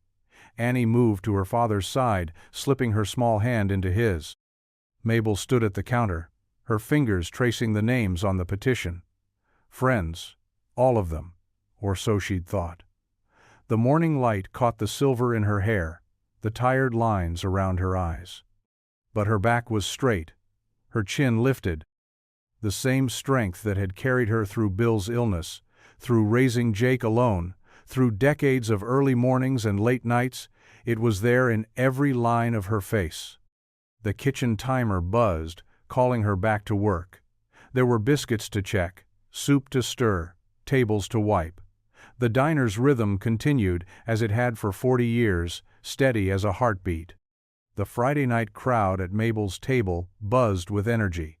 Every booth was packed, and extra chairs had been pulled up to accommodate the overflow. The familiar scent of pot roast and apple pie mingled with coffee and conversation. Christmas lights, strung early this year, twinkled above the makeshift stage area where Eli would play later. Annie moved between tables, refilling water glasses with practiced care. Her small face glowed with pride whenever someone mentioned her father's upcoming performance. At the counter, Mabel worked the register with quick efficiency, her reading glasses perched on the end of her nose. Best pot roast in 3 counties, declared old Mr. Peterson, scraping his plate clean. His wife nodded in agreement, dabbing her mouth with a napkin. The kitchen hummed with activity. Steam rose from the industrial dishwasher as Carlos, the evening cook, called out orders. The ancient stove clicked and hissed, its pilot lights flickering like tired stars. Eli emerged from the back, violin case in hand. He'd changed from his dishwashing clothes into a clean blue button-down shirt. A few regulars called out greetings, and he answered with a quiet wave. 10 minutes till showtime, Turner, Mabel called over her shoulder, counting out change. That's when the first spark flew. It was small, almost invisible, a tiny blue flash behind the stove where the old wiring met the wall. The grease that had accumulated over decades, despite regular cleaning, created the perfect kindling. In seconds, orange flames licked up the wall. "Fire!" Carlos shouted, dropping a spatula with a clatter. The room erupted in controlled chaos. Mabel vaulted over the counter with surprising agility for her age, grabbing the fire extinguisher mounted by the prep station. Eli set his violin down and herded customers toward the door, his military training evident in his calm, firm directions.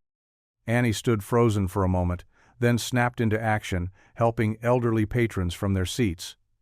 "This way, Mrs. Graves. Hold on to my arm." The fire department arrived in minutes, their sirens piercing the quiet town evening. The flames were contained quickly, but the damage was done. Black smoke stains marred the wall, and the acrid smell of electrical burn hung in the air. The fire marshal, a stocky woman named Chief Martinez, conducted her inspection with methodical thoroughness. Her face grew increasingly grave as she checked the wiring, the ventilation system, and the ancient appliances. "I'm sorry, Mabel," she said finally, pulling out a red tag from her pocket. "We have to shut down the kitchen until these violations are addressed. The wiring's not up to code, and that stove is a disaster waiting to happen." Mabel's face went pale, but she kept her spine straight. "How long?" "Depends on how quickly you can get it fixed. We're talking about major electrical work, new equipment." Chief Martinez shook her head. "It won't be cheap." The crowd of regulars had thinned, but not disappeared. They huddled on the sidewalk, whispering among themselves. Mrs. Graves clutched her quilting bag to her chest, tears in her eyes. The bell above the door chimed, and Jake strode in, followed by two men in expensive suits. His timing was too perfect to be coincidental. "Mother," he said, his voice carrying across the empty diner. "I heard what happened. These gentlemen are from the investment group." He gestured to the suits. "They're prepared to start renovation immediately. New kitchen, new wiring, everything up to code." He pulled out a folder. "All you have to do is sign." Mabel's hands trembled slightly as she took the papers. "Jake, I've already told you." "Wait," Jake interrupted, his voice taking on an edge. "There's something else you should know." He pulled out another paper, this one creased and worn. "I had a DNA test done. It seems Eli here might be more than just your charity case." The room went deadly quiet. Annie grabbed her father's hand. "What are you talking about?" Mabel's voice was barely a whisper. "Dad had a past before AA, didn't he?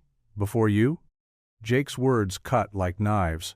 "The dates match up. The shelter where Eli heard that song? The timing? It's all here in black and white." Eli stood perfectly still, his face unreadable. Annie's grip on his hand tightened. "So what's it going to be, Mother?" Jake pressed. "Sign now, we renovate immediately. The diner stays in the family, all of it apparently." His laugh was bitter. Mabel looked from Jake to Eli, her face ashen. The red tag fluttered in the draft from the door like a wound. Eli gently extracted his hand from Annie's grip and picked up his violin case. Without a word, he turned toward the door, Annie falling into step beside him. They stepped out into the cold night, leaving behind the acrid smell of smoke and the weight of unspoken words.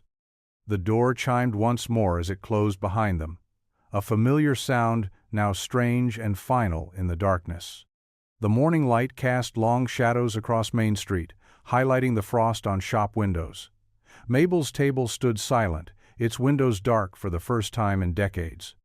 The red tag from the fire inspector glared against the glass door, accompanied by a hastily written "Closed for repairs" sign in Mabel's neat handwriting. Inside, Mabel sat alone at the counter, her hands wrapped around a coffee mug she'd heated on a camping stove. The kitchen behind her was still and cold, the usual morning bustle replaced by an emptiness that made her bones ache. Steam rose from her cup, the only movement in the dim dining room. Jake's words from the night before echoed in her mind: "DNA test, half-brother. Dad's past." She'd always known Bill had struggled before getting sober, but this? The possibility turned her world sideways. Her eyes drifted to the wall where Bill's memorial plaque hung, his gentle smile frozen in time. The quiet felt wrong. No sizzling griddle, no coffee maker humming, no regulars discussing weather and politics. Just the tick of the old wall clock and the weight of decisions pressing down on her shoulders. Across town, Eli Turner sat at his kitchen table, staring at his scarred violin case. He hadn't touched it since last night. The thought of picking it up made his stomach turn. How could he have let himself believe he belonged here? That he had any right to change things at Mabel's table? Annie padded into the kitchen in her weekend pajamas, her usual brightness dimmed. She pulled out a chair, the scrape against the floor too loud in the quiet house. "Dad?" she asked, her voice small. "Are we still going to see Miss Mabel?" Eli's heart clenched. He reached across the table and took her hand, noting how much she'd grown this year. "I don't know, sweetheart. Things are complicated right now." "Because of what Jake said? About Grandpa Bill maybe being your dad too?" Trust Annie to cut straight to the heart of things. Eli took a deep breath. "That's part of it, but it's also about the diner, and what's best for everyone." "But the music helps people," Annie insisted. "Mrs. Graves said so, and Pastor Ruth, and even Quinn's wife said he was wrong about the petition." Eli managed a small smile at his daughter's fierce loyalty. "Sometimes helping isn't enough if it causes other problems. Miss Mabel's got tough choices to make about the diner. She doesn't need complications from us." Annie's face fell. "Is that why you're not playing anymore? Because some people don't want us there?" "No, baby." Eli squeezed her hand. "It's because sometimes we have to step back and let people figure things out without us getting in the way." "But that's not fair." Annie pulled her hand free, tears welling in her eyes. Mom always said music brings people together. She said your playing was a gift from God. Are you just going to hide it again?" The mention of Sarah, her mother, hit Eli hard. She would have known exactly what to do in this situation. She'd always been braver than him, always pushed him to share his music instead of keeping it locked away. "I'm not hiding," he said softly. "I'm trying to do what's right." "Maybe what's right isn't always what's easy," Annie replied, sounding older than her 10 years.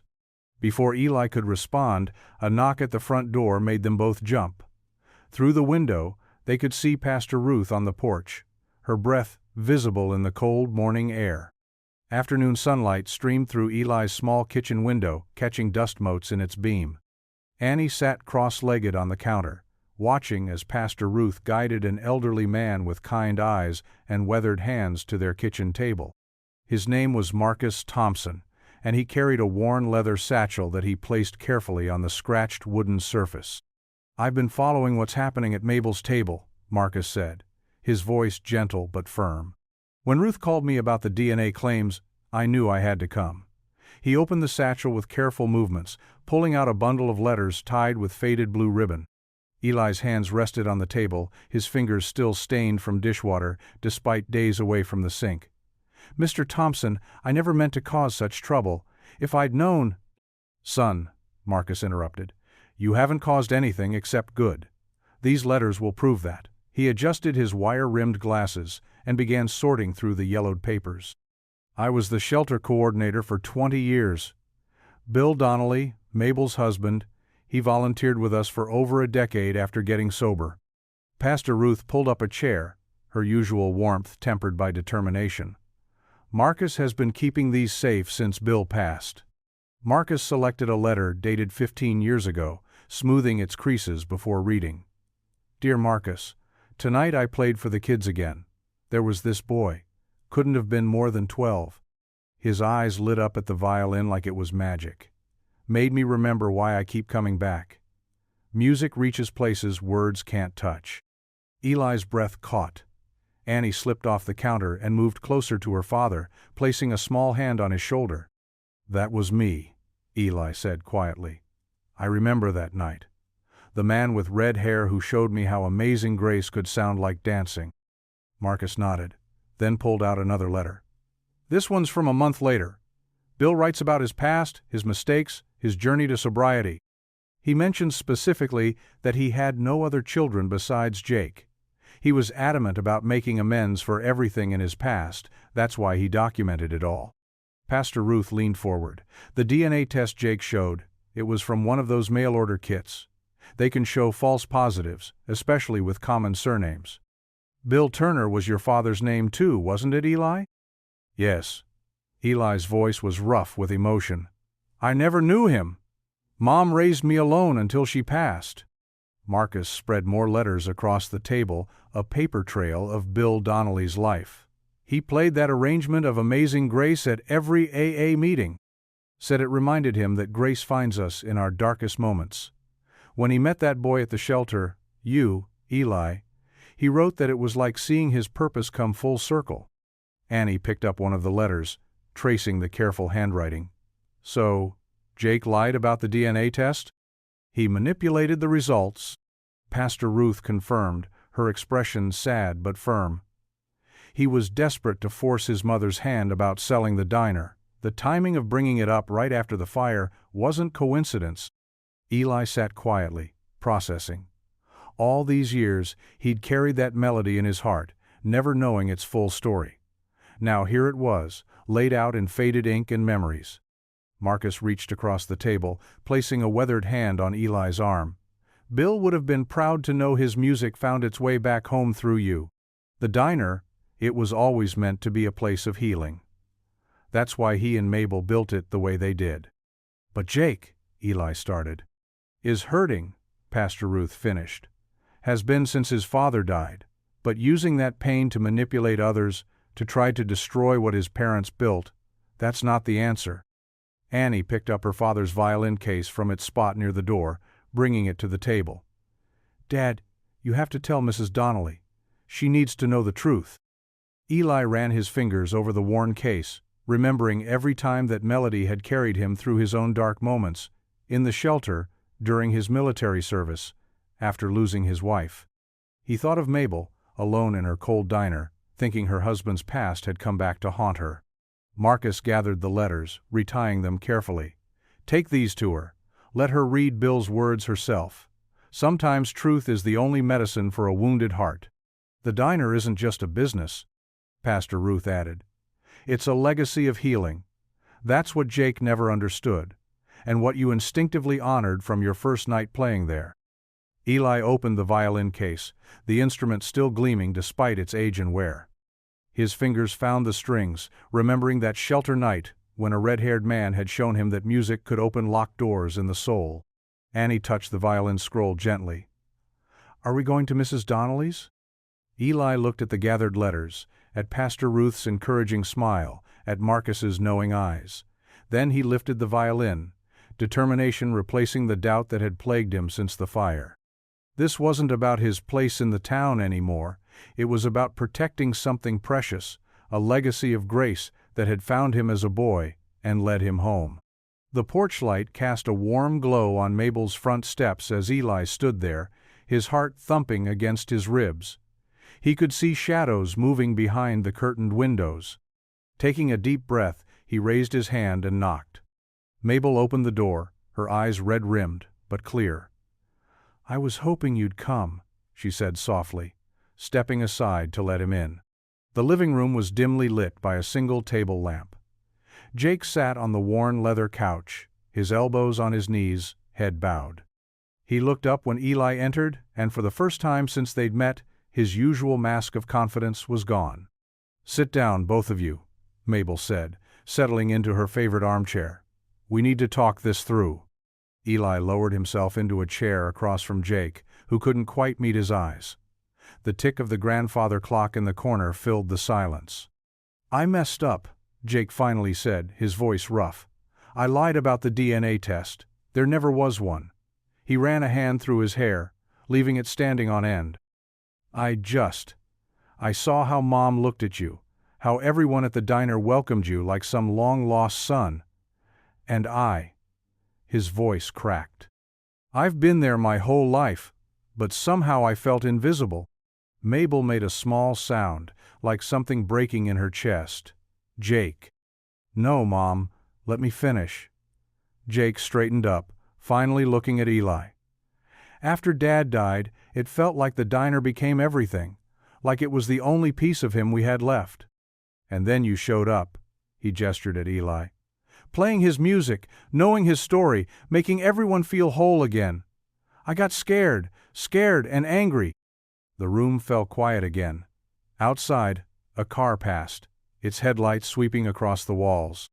I remember when Bill died, Eli said carefully. I was washing dishes that night. You came in, Jake, and worked the grill like nothing had happened. But your hands were shaking so bad you burned yourself twice. Jake's eyes widened slightly. You noticed that? Everyone noticed. They just didn't know what to say. Eli leaned forward. Your father's music found me when I was lost and scared. It gave me hope. But you? You had his strength. I've seen it every day in how you run that kitchen, even when you're hurting. Mabel dabbed at her eyes with the sleeve of her cardigan. You're so much like him, Jake. Sometimes it breaks my heart to look at you because I see him there, clear as day. I don't feel strong, Jake admitted, his voice barely above a whisper. I feel like I'm drowning, trying to live up to what he built. And when the investors came with their offer, he shook his head. It seemed easier to tear it all down than to fail at keeping it up. Oh, honey. Mabel rose and moved to sit beside her son. The diner was never about success or failure. It was about having a place where people could feel at home. Your father understood that.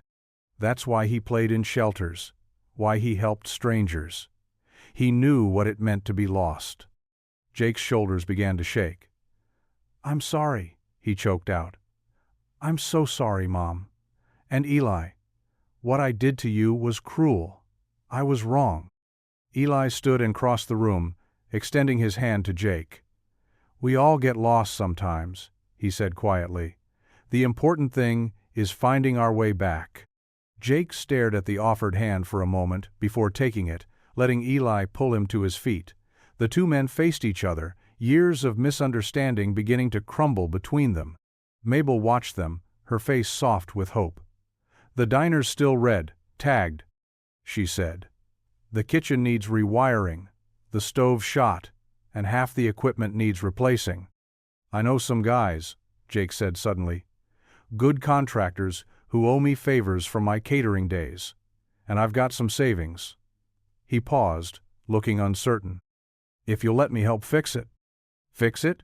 Mabel's eyebrows rose. "You mean you don't want to sell anymore?" Jake shook his head. "No. I want to be the chef the diner needs, the one Dad would have been proud of."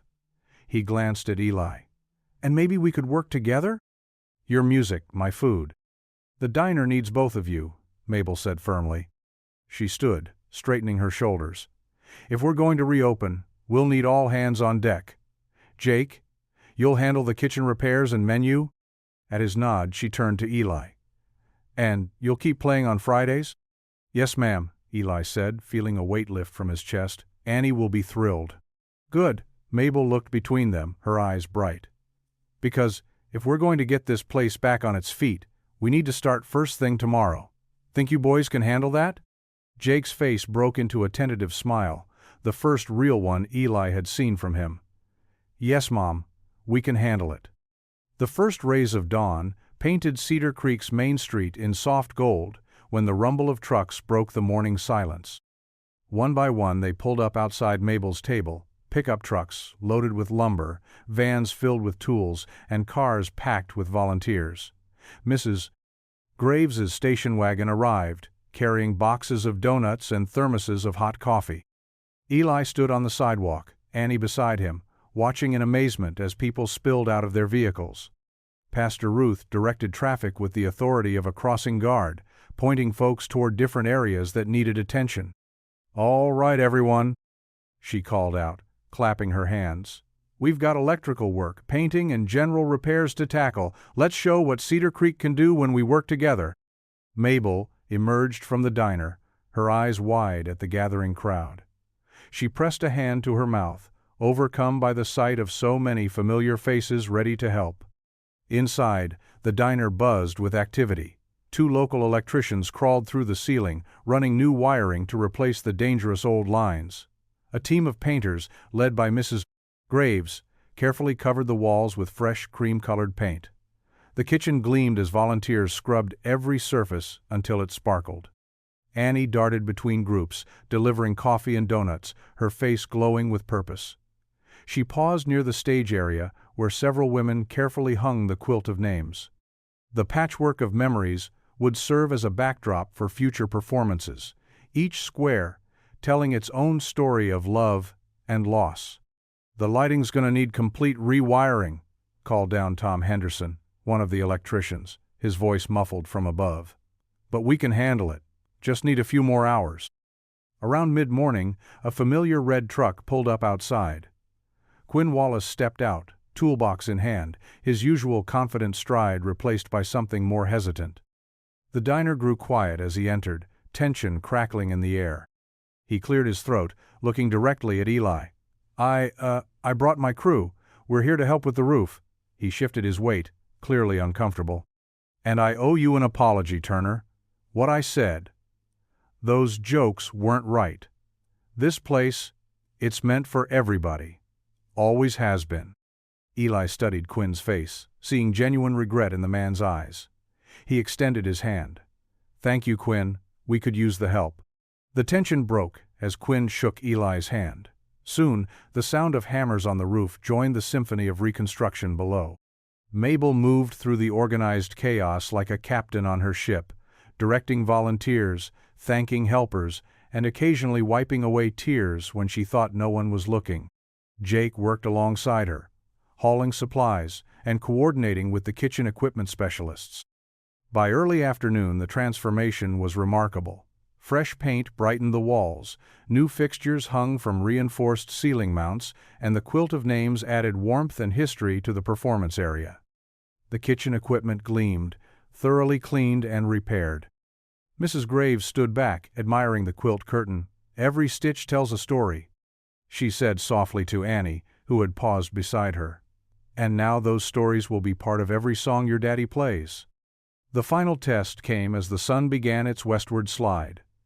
Tom descended from the ceiling, wiping his hands on a rag. "Moment of truth," he announced, moving to the electrical panel. The gathered crowd held their breath as he began flipping switches. One by one, the new lighting fixtures buzzed to life, casting warm light across the refreshed space. In the kitchen, the repaired stove hummed as it powered up, its pilot lights glowing steady and strong. A cheer went up from the volunteers. Mabel reached out and squeezed Eli's arm, too moved for words. Around them, their neighbors beamed with pride at what they'd accomplished together. Annie hugged her father's waist. "It's even better than before," she whispered. Quinn stepped forward, running a hand along the newly painted wall. "You know," he said thoughtfully, "my grandfather used to say this place was the heart of Cedar Creek. Guess he was right all along." Pastor Ruth moved to the center of the room, raising her voice to be heard. "Let's take a moment to appreciate what we've done here today. This isn't just about fixing a building, it's about healing our community." The diner hummed with new life, its bones strengthened not just by fresh wood and wire, but by the hands and hearts of people who'd set aside their differences to save something precious. Light streamed through clean windows, and the afternoon sun caught the threads of the quilt of names, making them glow like stained glass. Snow drifted lazily past the windows of Mabel's table, each flake catching the warm glow from inside. The newly polished front window gleamed, its fresh lettering proclaiming "Grand Reopening" in elegant gold script. Inside, the dining room hummed with conversation and laughter as people stomped snow from their boots and unwound scarves from rosy faces. The diner looked different now, better somehow. The walls wore a fresh coat of warm cream paint, and new pendant lights cast a gentle amber glow over the restored wooden tables.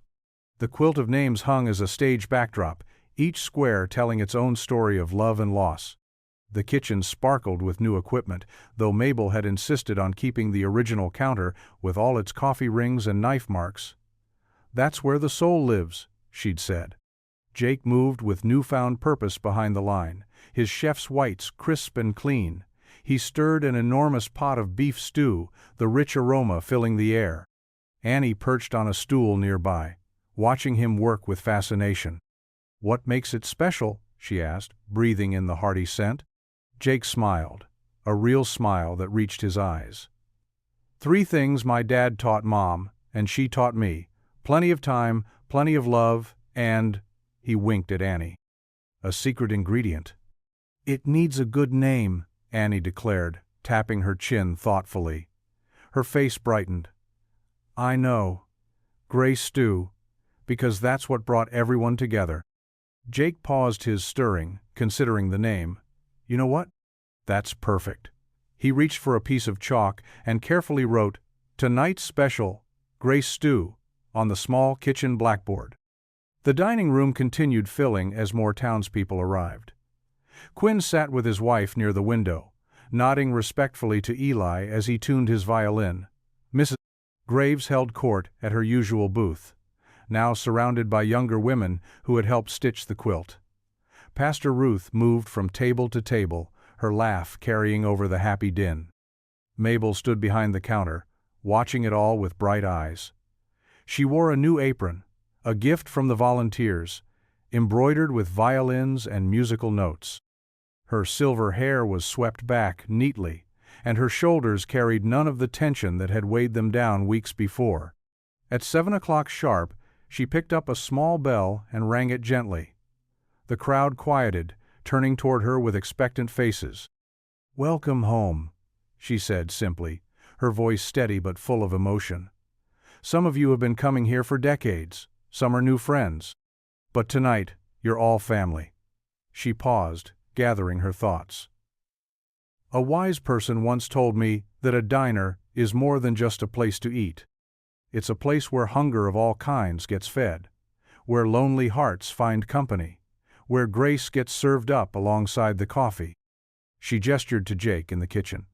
My son Jake will be serving his father's beef stew recipe tonight, renamed Grace Stew by our Annie. There were warm chuckles as Annie waved from her perch.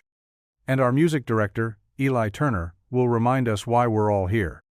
Eli stepped onto the small stage, violin tucked under his chin. The room fell silent as the first notes of Amazing Grace floated out, soft and clear. But this time, his hands didn't shake. This time, the music rose from a place of belonging. As he played, the serving began. Jake ladled generous portions of stew into bowls, each one carried out with pride. The rich aroma mingled with the music, creating something that felt like a blessing. Around the room, old grievances melted away like snow. Quinn shared bread with a family he'd never spoken to before. Mrs. Abu. Graves reached across the aisle to squeeze the hand of a young veteran with tears in his eyes. The music shifted into the lively reel, and feet began tapping. Annie's voice joined in, clear and sweet, weaving harmony around the violin's melody. Some of the older couples got up to dance in the small space by the door, their movements telling stories of years together. When the last note faded, there was a moment of perfect stillness. Then applause erupted, warm and genuine. Eli lowered his violin, and Annie rushed to hug him tightly. Through the crowd, he caught Jake's eye. The younger man nodded, a gesture of respect and maybe something more. Mabel made her way through the tables to where Eli stood. Her eyes shone with unshed tears, but her smile was radiant. She reached up and squeezed his shoulder, her touch firm and maternal. "You're family now," she whispered, just loud enough for him to hear. The snow continued falling outside, but inside Mabel's table, warmth bloomed like a flower opening to the sun.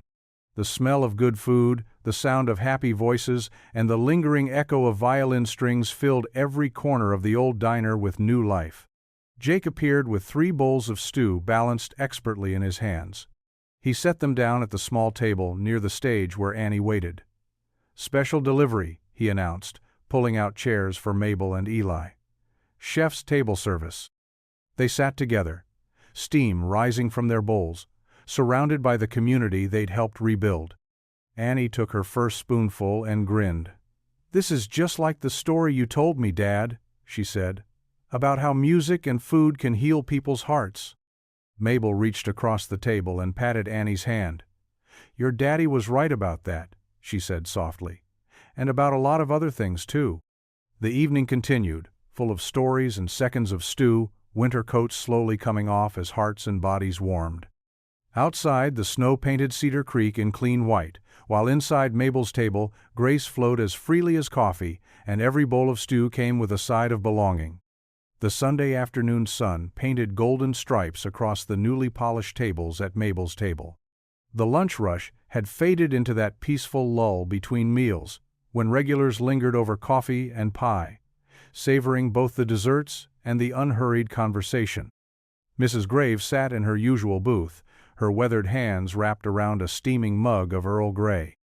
Across from her, 2 newcomers to town, a young couple who'd moved in last week, were sampling slices of Mabel's famous apple crumble. "The secret," Mrs. Graves was saying with a conspiratorial wink, "is that she adds just a touch of rosemary. Been doing it for 20 years, but she'll never admit it." Behind the counter, Mabel pretended not to hear, but her lips twitched into a small smile as she wiped down the already spotless surface. The renovation had given the old diner a subtle facelift, but it still felt like home. The quilt of names hung proudly as a stage curtain, each square telling its own story of loss and remembrance. Eli moved between tables with a coffee pot, topping off cups with practiced ease. He'd traded his dishwashing apron for a neat white button-down, though he still rolled up his sleeves like he was ready to jump back in the kitchen if needed. Annie followed behind him, distributing fresh napkins and cheerfully chatting with customers. Pastor Ruth pushed open the door, bringing with her a gust of crisp December air and the faint echo of church bells from down the street. She unwound her purple scarf and settled onto a counter stool, accepting the mug of coffee Mabel automatically placed before her. "Wonderful service today," Mabel said, sliding a slice of pecan pie toward the pastor.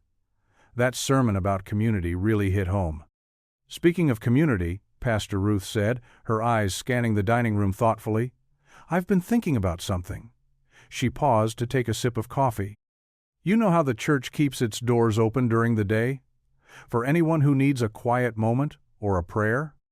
Mabel nodded, reaching for a cloth to wipe imaginary crumbs from the counter.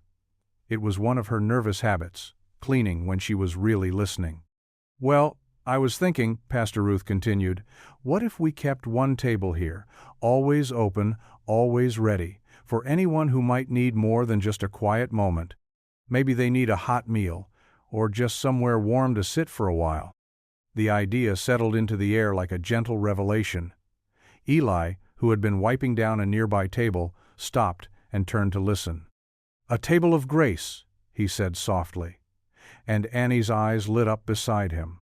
Mabel stood very still, her cloth frozen mid-wipe. Through the window she could see the spot where her late husband used to park his truck when he'd come in for his morning coffee. He'd always insisted on paying full price, even after they were married, saying the money would help feed someone who couldn't afford it. Bill would have loved that idea, she said, her voice thick with memory. Quinn, who was finishing his usual Sunday chicken fried steak at the end of the counter, cleared his throat. I'd chip in, he offered gruffly. Help cover the costs, I mean. His transformation from skeptic to supporter had been gradual but genuine, like ice melting in spring. Jake emerged from the kitchen, wiping his hands on his apron. He'd been experimenting with new recipes all morning, trying to perfect what he called comfort food with a twist. The smell of roasting garlic and herbs followed him out. We could do a pay-it-forward system, he suggested. Let folks contribute if they want to, help keep that table supplied. Mabel looked around at her diner, at the faces that had become family, at the warm light bouncing off freshly painted walls, at the quilt of names that reminded them all why they were here. She reached under the counter and pulled out a small chalkboard sign she used for daily specials. With careful strokes, she wrote, "Reserved for Grace," in her neat handwriting. Beneath it, in smaller letters, "All are welcome here." Mrs. Graves had moved to help her knitting circle ladies with their dessert orders. They all paused their conversation to watch as Eli and Jake worked together to position a small table near the window where the afternoon light would fall just right. Annie arranged fresh flowers in a simple glass vase, purple asters from Mrs. Graves's garden, kept alive in the window greenhouse she'd started last spring. Pastor Ruth stood and walked to the table, resting her hand on its surface. "May I?" she asked. And when Mabel nodded, she offered a quiet blessing. The regulars bowed their heads instinctively, while the newcomers watched with respectful curiosity. The young couple who'd been enjoying their apple crumble got up to leave, but paused at the counter to pay. The wife slipped an extra 20 into the new jar marked Grace Table Fund, that Jake had quickly labeled and set out. "For whoever needs it," she said simply. Throughout the afternoon others followed suit. Mrs. Graves's knitting circle pooled their change. Quinn added another bill when he thought no one was looking. Even little Annie contributed $2 from her allowance money, beaming with pride. The table stood ready, a simple white tablecloth, a setting for one, and the small sign propped carefully against the window. Mabel had added a single tea light in a glass holder, its small flame a beacon in the gathering dusk. The streetlights twinkled through the falling snow, casting a warm glow on Cedar Creek's main street. Christmas decorations adorned every storefront, transforming the small town into a winter wonderland. Inside Mabel's table, the closed sign hung on the door, but warmth and laughter still filled the space. Mabel stood behind the counter, ladling steaming hot cocoa into mismatched mugs. She'd added extra marshmallows and a dash of cinnamon, her special touch that made everything taste like home. The rich aroma mixed with lingering traces of the day's cooking, creating that distinctive diner perfume that seemed to welcome everyone who walked through the door. Eli sat at the counter, his hands wrapped around a mug decorated with faded snowflakes. Annie perched on the stool beside him, her legs swinging as she drew patterns in the condensation on her hot chocolate glass. Jake leaned against the back wall, more relaxed than anyone had seen him in months. Mrs. Graves occupied her usual booth, along with Pastor Ruth and a handful of regulars who'd stayed behind after closing. The quilt of names hung proudly on the wall behind them, each square telling its own story of love and remembrance. "You know what this place needs?" Pastor Ruth said, setting down her mug. "A regular senior citizens' lunch. Something affordable, where our older folks can gather and share a meal." Mabel nodded thoughtfully. "We could do it Wednesdays. That's usually our quieter day." "And maybe some music?" Eli suggested softly. "Nothing too loud, just gentle background tunes while they eat." Annie's face lit up. "I could learn some of the old songs they like." Jake pushed himself off the wall and stepped forward. "I've been thinking about a special menu for those lunches. Simple comfort food, but with some healthy options too." He glanced at his mother. "Maybe some of Dad's recipes?" Mabel's eyes softened at the mention of her late husband. "He'd like that, Jake. He always said food should bring people together." Mrs. Graves pulled out her notebook, the one she used to track the Quilt of Names project. "We could combine the lunch with our quilting circle.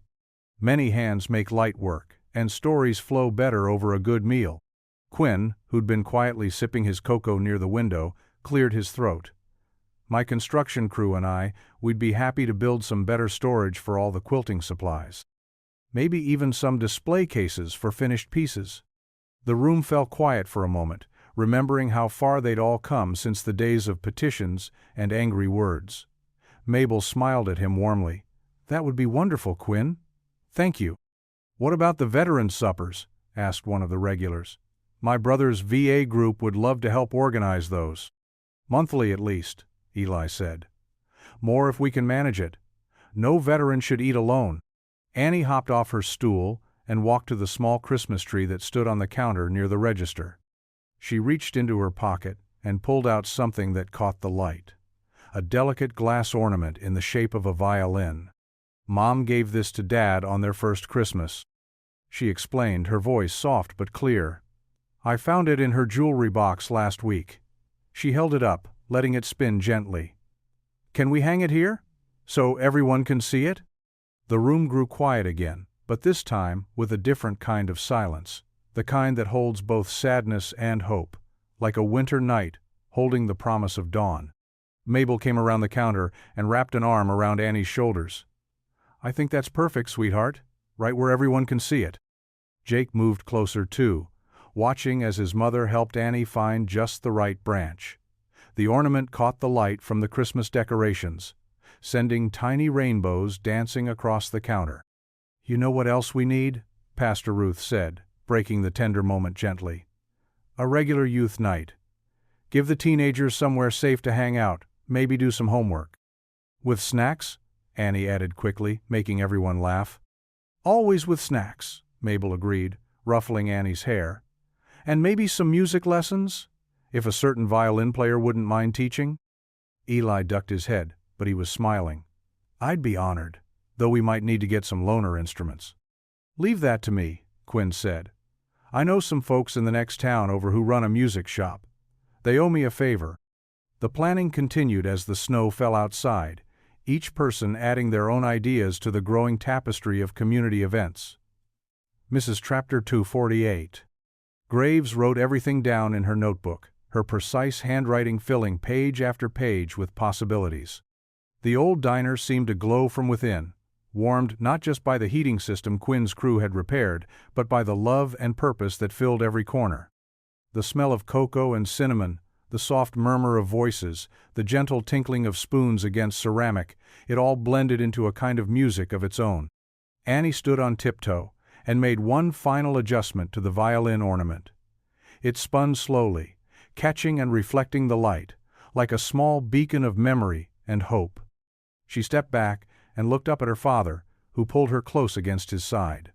Mabel watched them all, her son leaning against the counter he'd once wanted to sell, Eli and Annie finding their place in her diner's story, the regulars who'd become family, even Quinn, who'd found his way back to the heart of things. The violin ornament turned gently on its branch, marking the rhythm of this new chapter in all their lives. Snowflakes drifted lazily past the windows of Mabel's table, each one catching the glow of the Christmas lights strung along Main Street. Inside, the diner radiated warmth despite the December chill. The familiar scent of cinnamon and fresh coffee mingled with the lingering aroma of turkey and stuffing from their holiday meal service. Eli's violin sang softly from the corner stage, his gentle rendition of Silent Night floating through the room like a prayer.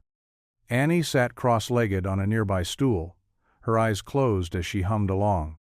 The few remaining customers, mostly those with nowhere else to go on Christmas Eve, sat scattered throughout the diner, each nursing a cup of something warm. Jake moved between tables with unusual gentleness, topping off coffee cups and offering extra slices of pie.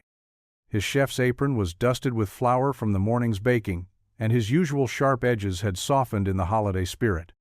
Mabel stood behind the counter, watching it all with shining eyes.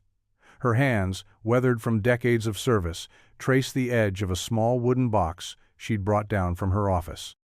The brass hinges creaked softly as she opened it, revealing her husband Bill's old violin rosin, worn smooth from years of use. The music faded to silence as Eli drew his bow across the final note. In that quiet moment, Mabel walked to the memorial plaque they'd mounted near the stage. Bill's face smiled from the photograph, his red hair catching sunlight from some long-ago summer day. Below it, the words, "Music feeds the soul," were etched in brass. Her fingers trembled slightly as she placed the rosin beneath the plaque. "We kept the promise, Bill," she whispered, her voice barely audible. "The door's always open, just like you wanted." Annie slipped down from her stool and padded over to stand beside Mabel. Without a word, she wrapped her arms around the older woman's waist. Mabel's hand came to rest on Annie's shoulder, squeezing gently. Eli carefully tucked his violin into its case and joined them, his quiet presence steady and sure. Jake hesitated by the counter for a moment, before walking over too, completing their small circle. "You know," Jake said, clearing his throat, "Dad used to say the best music was the kind you couldn't hear with your ears." Mabel nodded, her free hand reaching for her son's. He meant the sound of people coming together, of hearts opening. She looked around the diner, taking in the worn booths where so many conversations had unfolded, the counter where countless cups of coffee had eased troubled minds, the small stage where music had brought healing. Through the front windows, the open sign cast its steady red glow into the snowy night. Its light reflected off the falling flakes, creating a warm halo that seemed to beckon to anyone passing by. Inside, the Christmas tree in the corner twinkled, its branches heavy with handmade ornaments from regular customers, including Annie's small wooden violin. "Look," Annie whispered, pointing to a fresh layer of snow building up on the windowsills.